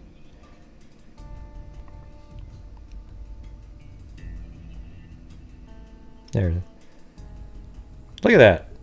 Here, just look at this shit. So what if he has that on his head and his hoodie's sort of bunched up behind him there? I mean, doesn't that... I mean, just look at that picture right there, you guys. Just keep it right there. I mean, hell, I'll do this. Let me see what happens. I'm gonna go like this and maybe bring it over here and then I don't know. See that right there? That hat or whatever that is on his head right there? Wouldn't that be crazy? I don't know if you can see it. Oh yeah, I gotta go to the different monitor. Hold on. Right here.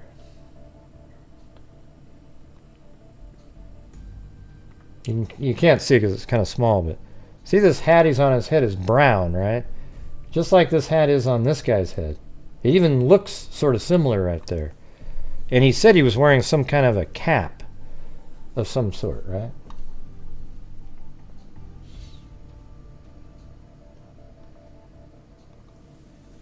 So here's a picture here. Yeah, and that one he's a little bit bigger. But the one that was in the car, he doesn't look good. He looks the same as he does now. Wouldn't that be weird if he's got this hat on and look how it sticks out. Oh man, I really look how it sticks out a little bit over his head too. And maybe that's what it sort of has the appearance of, a little bit of a bill or something, but we don't see that really. And then he's got a hoodie that comes up and it's just sort of bunched up around his neck, but it doesn't really go onto his head. But it's maybe a similar color, like brown. What do you guys think of that?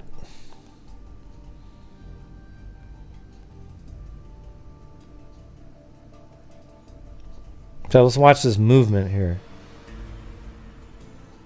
So what if he's just got that hat on? I don't know. Guys. It's crazy. Guys. Guys.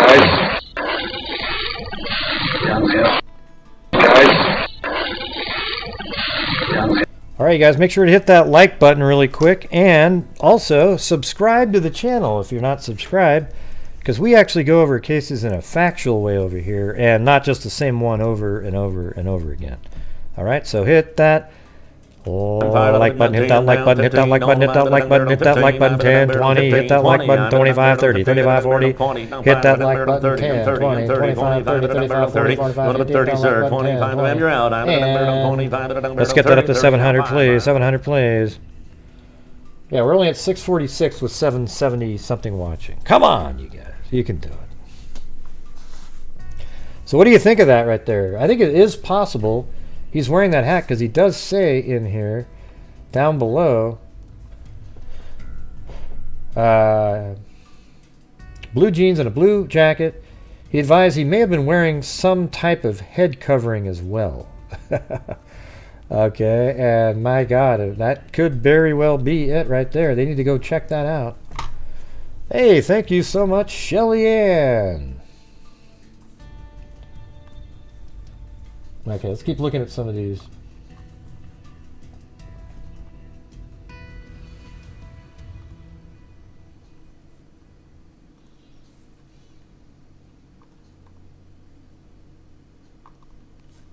See, in this one here, he doesn't look too good, right? He doesn't look that... Oh, you can't see it good. See this one? He doesn't look great in that one either. He's a little bit bigger, but he doesn't look great in that one.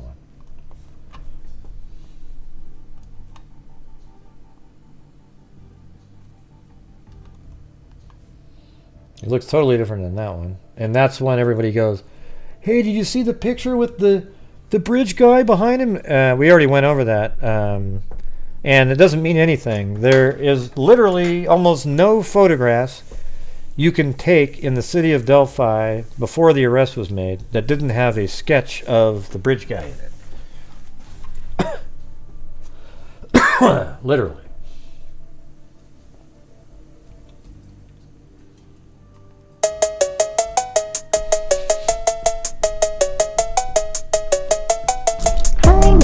Vector detector, I'm certified evil detector. Gonna get ya, I'm a structure, even though I'm like an old projector. Projector is one vector, reservoir, green, evil man, vector, time, vector, reconnector, all of gonna be full of vector, interceptor, enemy will vector with a vector, on a spectre, with all vector.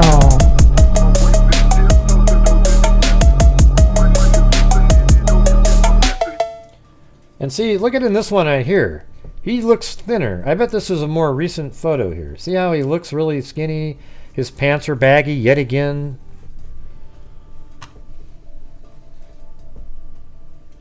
And I think there's one photo in here that... Oh yeah, this actually could be... Look how in that one, he looks sort of similar again as he does now. But look at the jacket he's got on, everybody. That jacket there could be the one that he's got on at the bridge. Absolutely possible. Again, wouldn't you get rid of every single bit of clothing that you had that was related to that day instead of wearing it around?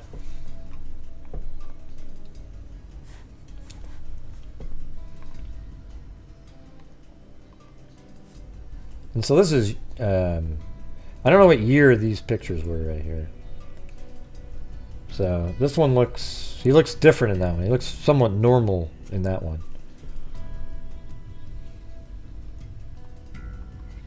Like if you, I think these ones he actually looks like a normal dude, don't you think? I mean, just be honest. Don't go, oh, I hate him so much I can't admit it. Like in these ones, he just looks like some normal dude that goes hiking and has a wife and maybe he's a mechanic or something and just, you know. But that's not really what he looks like now. Here's another one back then. I don't think he really liked being on camera too much.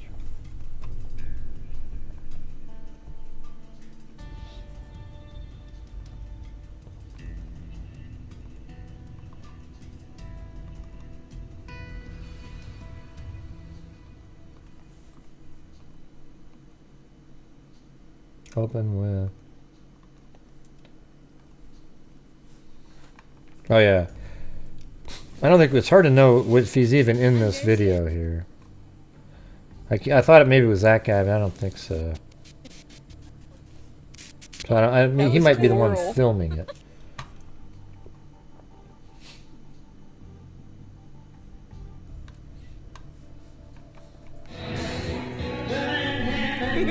There he is.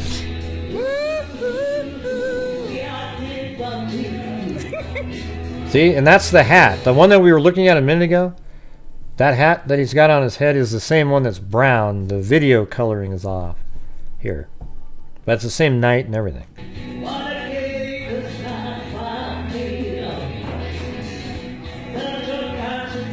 You can kind of see it's brown there. There it is. You could tell it was brown in that one. But see how it sticks out over his head there? Man, it really... starting to think that really is his, you know, like that is the hat that he's wearing in that video. Thank you, Tiffany W. Very kind. And thank you guys for getting over the goal and then some. I think you beat it by, well, 70% more. So I appreciate that. Oh, let's see. We got another... Guess what we got, guys? It says call-in user. Those almost never turn out well. Hold on. Hello, call-in user. Hi, how are you? Kathy B. Wow, a call-in user. That wasn't a troll. That's amazing. What's going on? Oh, I'm sorry. It didn't show my number? No, it just says call-in user. Oh, I'm sorry. Yeah. I wanted to say, when the last thing I heard you say was, wouldn't you just throw away everything related to that day that you were wearing? Well, it seems like you could just take it. You could just take it somewhere that, like, if you know, because other people might not know that you even own this stuff. So you could take it someplace randomly, some dumpster 80 miles away, and you know, a week later. I don't know. That was his badge of honor, though. Oh, you think he was? He was like thumbing his nose to everyone every time he wore something. Yeah, I mean, I know what you're saying, but I think he was almost trying to turn himself in originally. Like, hey, everybody, here I am. I was there. I was there from, you know, I just want to let you know in case you got something on me here. You know, let you know. And then he was kind of shocked over the years, and. But yeah, I see what you're saying. I mean, that crossed my mind. Like, oh, it's a badge of honor. It's a trophy that he's going to be able to wear. Stuff like that. Look at me. You can't catch me. Yeah, You're maybe. so stupid. You can't even catch me. Yeah, maybe there's a point where he got like that later. You know. Maybe, but I just, that's what infuriates me as we've been going through this. All this time is that since we found out it was him, was that he is like thumbing his nose, and I can't get over it. I just can't. It's amazing to me how this was not solved, like you said earlier. And I just wanted to thank you for your diligence with this case, and I'm here almost every night. I've been ill, so I don't participate as much. Oh. But I just wanted to let you know that I'm here almost every night.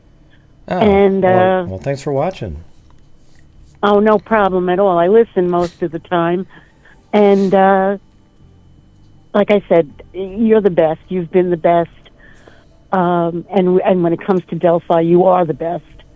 Well, thank you. It's insane what we've gone through with this. Yeah. And I do agree with from everywhere, right? Even on, you know, like the social media aspect of it, the law enforcement, the ups and downs, all that stuff. It's crazy. opened the door. We've opened another door. We've opened another door. You know what I mean? It's like, what I'm hoping that it goes to trial and this guy gets his comeuppance, because it's been a long, long haul for everyone, but especially the families. But anyway, thank you for everything that you've done. The videos are incredible. I should make more videos. I think that's one of my stronger things, is making actual videos on cases, but it's just I have so little time, because videos take a long time to make, you know. And I do my shows, and you know, I'll try to work them in. Well, you do a fantastic job in every area. Last night I almost was going crazy with that Roosh girl. Oh yeah, God, that's nuts. I don't know how they could defend her, but that's beside the point. We'll get to that after. Yeah. Delphi's finally put to bed, I hope.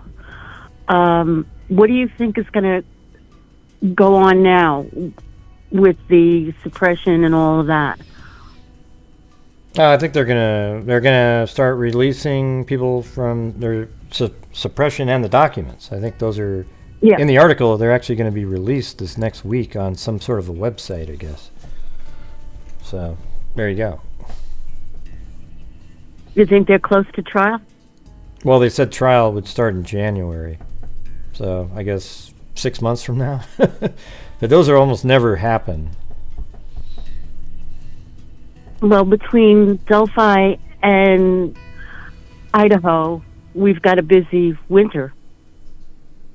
Hopefully.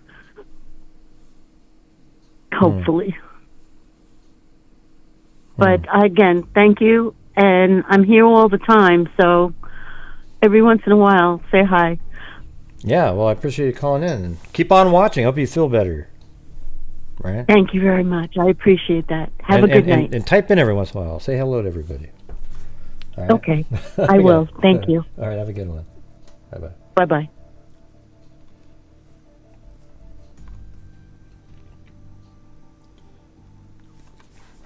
Yeah, so what's this deal up here?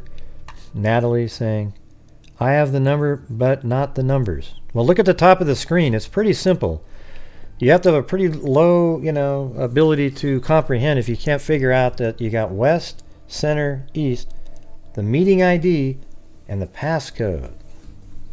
Okay? If other people can call in, that means the numbers are correct. Have you figured that out yet? It's weird how that works. All right. 919, you're on.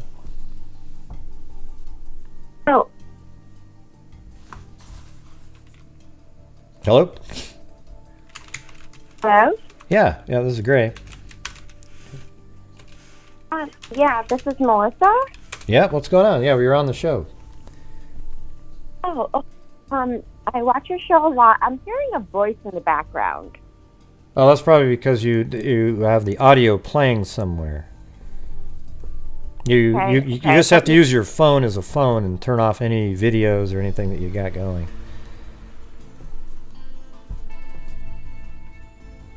Okay, that sounds better.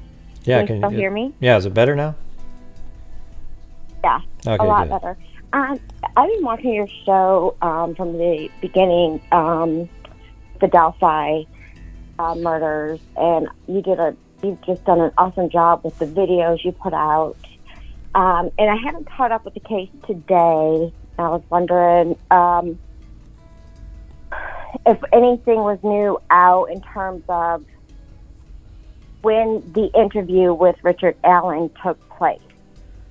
That before they put out the video, or Oh, I don't know the exact date of the original one where the conservation officer.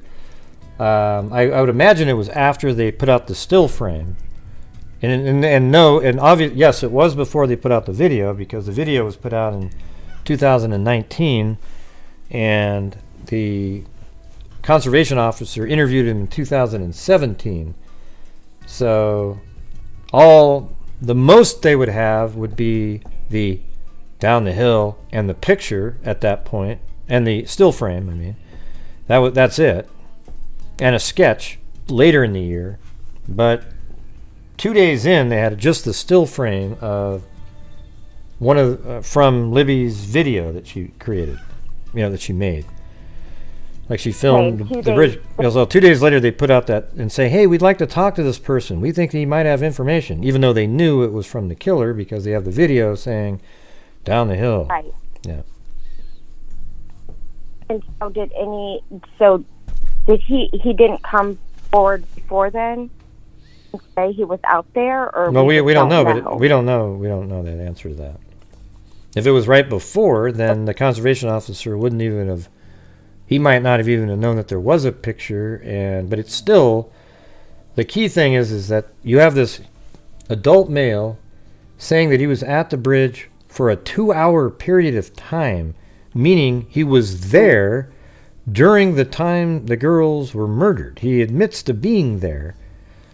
And why you wouldn't go back and keep talking to him and asking him 1,000 questions, like, "Hey, did you see anybody? Was there anybody?" Or just even to him. That's the part that's not really explainable. Okay, I thought maybe something came out today in the court hearing. Well, the court hearing today was about that he had admitted to 5 or 6 people that he killed the girls. And his attorneys even admit that. But they say he's saying that because his health condition has dropped. I don't know. I've been watching it since the beginning, and watching your videos and just paying attention to the case so closely.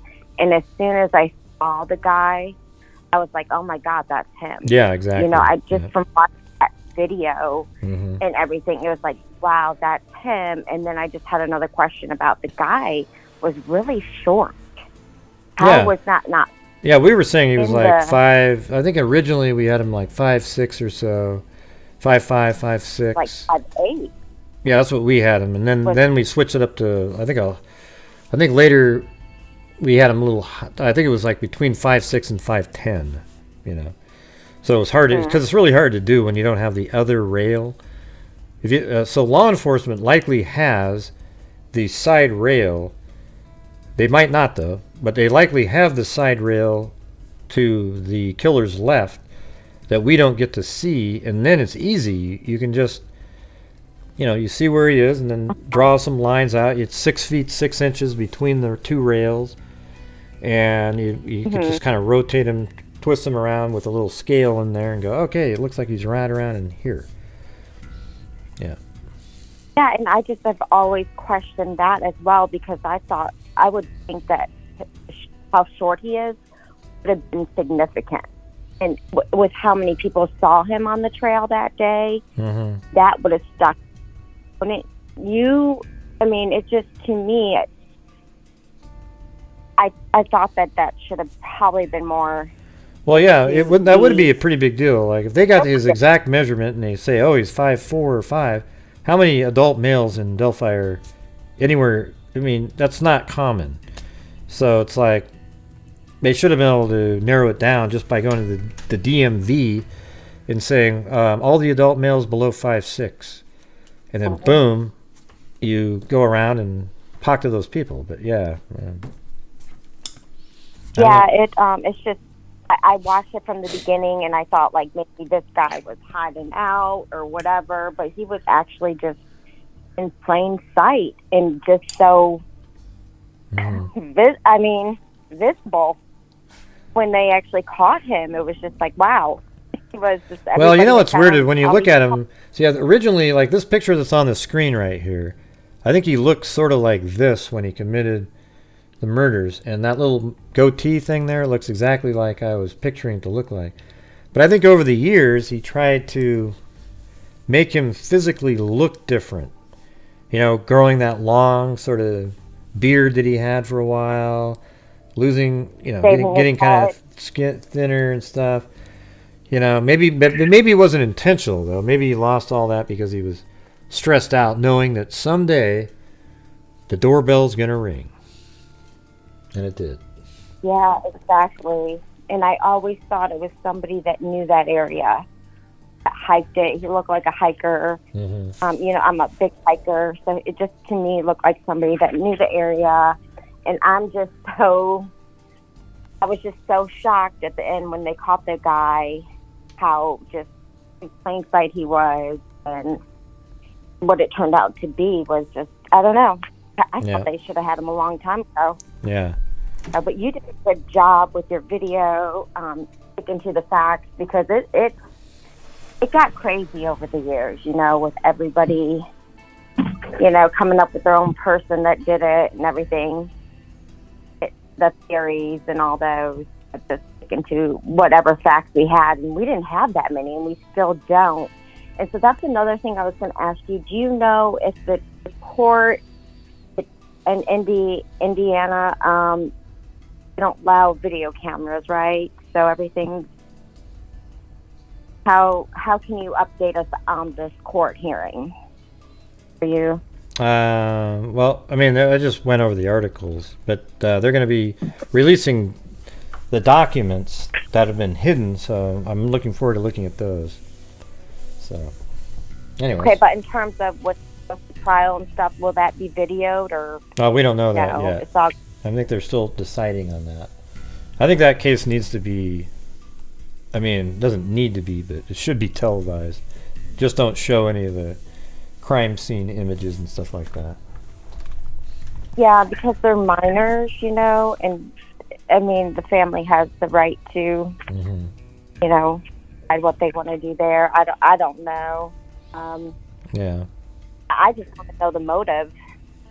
To me, it's probably going to just be something really stupid. I don't know. I've been following up with the Kegan. Well, I think it's Kline more thing, like related to like Kegan Kline and stuff like that. Yeah, I don't know. I don't know what his motive. I think his motive is just that's who he's interested in. I think he might even be the one that picked out her. And the reason I'm saying that is because his daughter. I don't know. It sounds kind of weird, but his daughter has a similar look, and there he is picking this. Maybe there was images shared on the Dropbox account, and that's the one he picked. I don't know, because to me, the way he acted when he got there, the timing of when he got there, he seemed to be totally aware of when Abby and Libby were going to be there. And now that we know that, then you know that there was communication with the Anthony Schatz profile earlier that day, but maybe not necessarily this guy's phone, Richard Allen. So then how did that work out? How was Richard Allen made aware to be out there that day on a mission to encounter Libby and Abby? Don't you think that's interesting? So it was premeditated by the way he parked, was going to a certain destination, he passed other people. Yeah, he knew what he was going to be doing that day, parking in backwards, hiding his license plate. He knew what he was going to be doing. I think he even knew he was going to be killing somebody that day. That's the thing. I know, because there were weapons out there to that trail. He had to have had things with him, to have done it. Yep. And just see people in daylight and go down to that creek, which made no sense to me, in cold water where there's windows that can see you. That's what the motive of what. Yeah. But I was thinking maybe money. Maybe there was money behind it. That's the thing. If he did film and it was used to sold in Vegas, he might have got something out of that. We don't, hard to really know. But anyways, you got any last thoughts? I'm gonna get off of here. I'm gonna quit the phone call. I just wanted to thank you for your work you did on the video. It was awesome, and I watched you about this case. You're very thorough, and thank you so much. And, well, thanks for calling in. What's your name again? Melissa. Do you ever North Carolina. Do you ever chat in the chat? I'm not that I don't really chat. I just get on and I watch your videos. Oh, okay. Not really. Well, hey, it's harder to call than to chat, so you should get in there and chat with everybody. Yeah, Anyway. that's true. Okay. Well, you have a good. Well, I mean, you can call too. I'm just saying, most people they'll chat way before they'd ever call somebody. You know. Yeah, I know, but some of it gets like it's just too much for me. Yeah. Everybody has an opinion. That's true. That's true. All right. All right. Have a good one. And I like listening to your opinion. Thanks. Oh, well, thank you. Have a good night. Cool. You too. Bye-bye. Bye-bye. All right. Anyways, that was, cool calls tonight. What do you mean you said the number didn't work? It said the number... Well, the numbers do work. That's how people were calling in. So, not sure how to help you out on that. Did they just randomly dial numbers and it worked? Well, right. I just turned it off just now. I turned it off. Yeah. I don't care. That's the one that bitched and complained up above. So forget it. Anyways, we're out of here. Yeah, it was working the whole time. You just had to call in. It was working. Who cares, Cindy? Jesus, man. I'm not going to, Cindy. The show's over. Hope I don't have to put you on timeout again. You always just tell me how to run shows, and it's just ridiculous. Anyways, I hope you guys found the show interesting tonight. Again, we went back over the case, with the new information. We do have one other video, this one right here.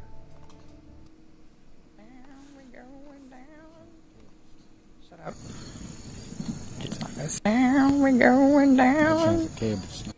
Hands up in the cable snaps. Ginger snaps. Shut up. It's not gonna snap.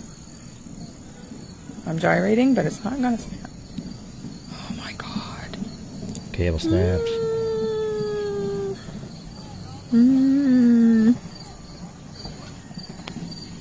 There's the wheelchair coming up.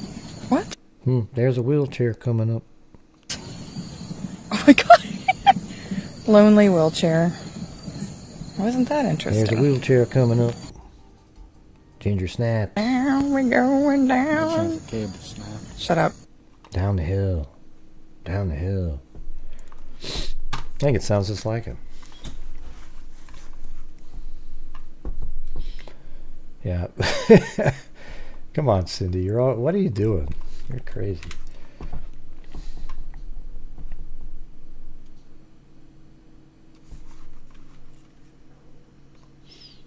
All right. Thank you. Tonight, too. Hey, we got 12 new channel members. How about I'll give another 5 away here? Here we go. Hold on. Stay around, everybody. Gonna give away 5 channel members really quick here. 5. And boom. Gifting a membership. And there we go. Boom. Alright, so I just gave away 5 channel memberships, and you can thank all the people for supporting the channel tonight for that. There we go. We got one to a Russian Aloha. I remember you from a while ago. Angelia Wilcox, Bullseye, Amy Peters. Make sure to check those ones. Queen of Kings, who used to be a channel member, but somehow isn't anymore. Yeah.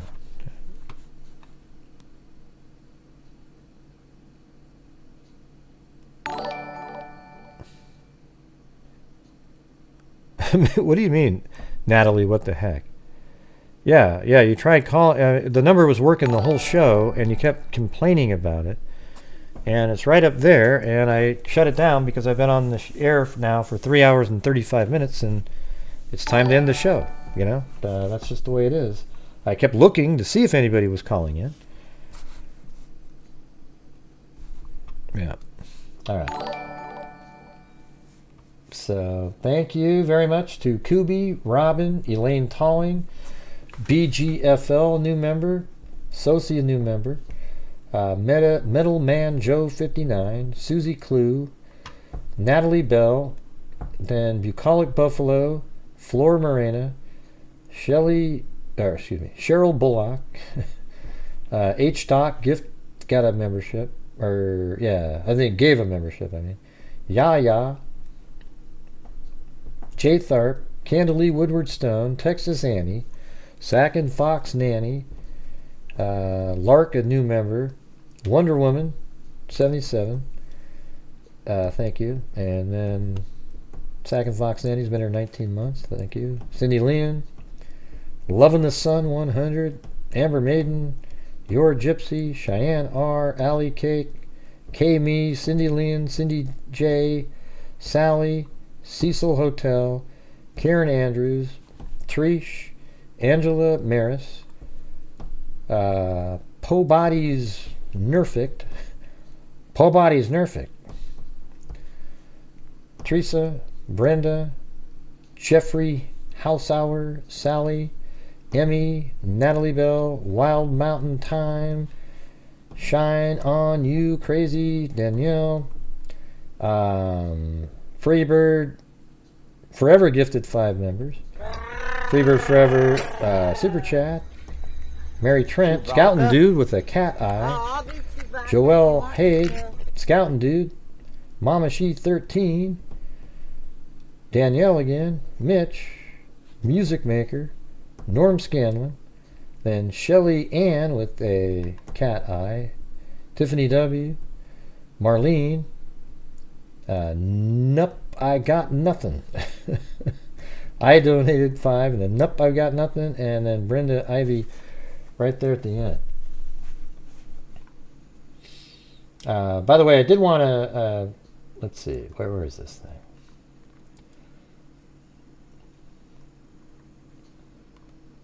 Oh yeah, I did want to make clarify something here. So on the show last night, remember we had the disgruntled ex-mod who said that I said that you should dress up as a cheerleader, and made it sound like that I said go to the crime scene as a cheerleader. But look at how it was really written. It says right here, we'll see. It gets dark here by 4, so it makes it harder. I have more time at night to go. And I said, yeah, go there at 1 a.m. and wear your cheerleader outfit. And I said, nothing scary there, LOL. I think during the day would be safe on a day off or something, but don't do it if it makes you nervous. You see how that was just sort of a joke and funny? But when she told the story to her adoring fans out there, it had nothing to do. It was just an absolute joke there, and it was funny. It would have been funny. She was a cheerleader. Don't you see that? I mean, that's a crazy person. Yeah, it's not even out of context. When you tell people that, so I didn't even remember it because it was a joke. If I'd said that seriously, I'd remember, yeah, that was kind of dumb, But listen to that. Yeah, go there at like 1 a.m. and wear your cheerleading outfit. Nothing scary there. I think during the day would be safe. See, I was actually literally saying on a day off or something. But don't do it if it makes you nervous. And I spelled nervous totally wrong, but but you get what I'm saying here? That's what's going on, is these wackos listen to, oh, he told me to go out there in my cheerleading outfit. Really? Ridiculous. So anyways, for those of you who aren't aware, that's just something I wanted to clarify from yesterday, because I didn't remember ever saying that, but apparently I did type that in, but now you see the context, and it means absolutely anything.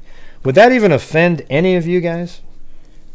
Like, let's say you were a cheerleader in high school, and I said, oh yeah, you should go out to the crime scene at 1:30 wearing your cheerleader. And then I said, go there, if you can, go there during the day, and it's just, God, makes you sick. So anyways, I just thought I'll be honest with you. There it is. Okay. I don't know if it was still there anymore in my chat, because I thought like, oh wow, she didn't laugh at it. I think I said, hey, you didn't laugh. That was supposed to be funny. Yeah, and then I just thought I'll just get rid of it or something. But that is it. I really, I mean, that was years ago too. It was like 3 years ago. Yeah. So anyways, hey, you guys, thank you very much for being here and supporting the channel. Makes a huge difference for me and also what we do with the money as well, a lot of the money. I don't think there's another YouTube channel that's made as big a difference out there. We just solved another, for those that are still lingering here, a couple days ago, we paid over, I think around $10,000 to identify a man that was found floating in a lake with a bullet wound shot to the head. He had flippers on, ankle weights, a backpack filled with sand, and a anchor tied around his waist. And I originally, I thought it was a suicide, and that's exactly what it was. I thought he swam out with the fins to keep himself up and shot himself and then sunk to the bottom. And he was 71 years old, and we gave his name back. His family knows who he is. And that's just another of the 4 or 5 that we've done. Okay? So it's pretty amazing. We actually make a difference here. Now, you might not like me, you don't like my personality, that kind of thing. That's awesome. Then you don't have to watch. But we make a lot of difference. So thank all of you for doing that, because without your support, we don't get to do those things. All right?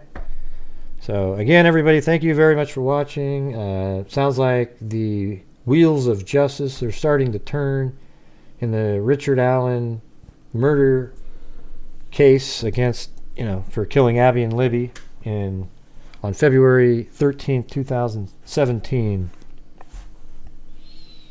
And I think Becky typed in today, and it begins or something, or it begins, something like that. So I think this is it. We're starting to move forward. The trial date's set. Whether that stays there, we don't know. But man, thank you guys so much for being here, and we'll see you tomorrow. I'm giving the day shift one last shot at a show. We'll see what happens. We'll do we'll have to do day 3 of Jodi Arias again and see what happens of the reset. Today it should have been a good one, but if you can't take a joke. Yeah. I mean, I think that was just funny what I said there. No, I didn't, but I'm ending the show, so. Anyways, you guys, thank you very much. We'll see you guys later. And as I always say, everybody, until next time, be safe out there. All right. And where is it? There we go. Yeah, I've been doing this true crime thing for quite a while now. And during this whole time, I have not seen one person. Not even one gray G. Crime dissector. Flag rejector. I'm a certified Human lie detector. Gonna get you on a stretcher if you try and play me like an old projector. Crime sector is my nectar. Professor Gregor's gonna give another lecture. crime collector, freak connector, and I'm always gonna be a protector. Fool deflector, interceptor, and I'm meaner than a spectre with a vector on his pector. With all respect, yo, just remember I've a temple fucking check, yo. I have no agenda, I'm a bartender, and I'll serve it to you straight without a blender. And in the end, I'm gonna send ya on a mission to reveal the true offender. Yeah, so I'll just get right back to work. All right, everybody? Talk to you. Hey, Gray, I had a question for you. Now, do you think Ron Logan might have been... Hey, would you just shut the hell up? I was just gonna say, do you think maybe he's the bridge guy? I know that's what you were gonna say, and that's why I was hanging up on you. What do you mean hanging up on me? I just started talking. Well, that's true. You didn't really dial in, did you? That's weird. You mean block Mary Lou? Mary Lou, I'm gonna block you. Why are you gonna block me, Jay?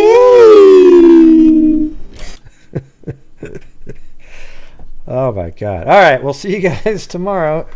Thanks for being here, and until next time, everybody, be safe out there. Good night, everybody. Good night, everybody. Good night, Amber. I know you like me, Amber. Good night. Hey, John Boy, shut up. I gotta say goodbye at the end of the show. No, I want to say goodbye, too. Good night, Amber. I know you like me. Well, she likes me, too. No, she doesn't. She hates your guts, Mary Lou.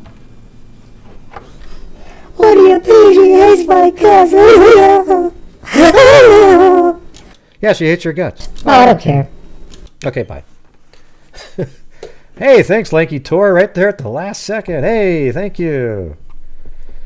All right, Lanky Tor, see you later. Oh, God, Mary Lou, I tell you.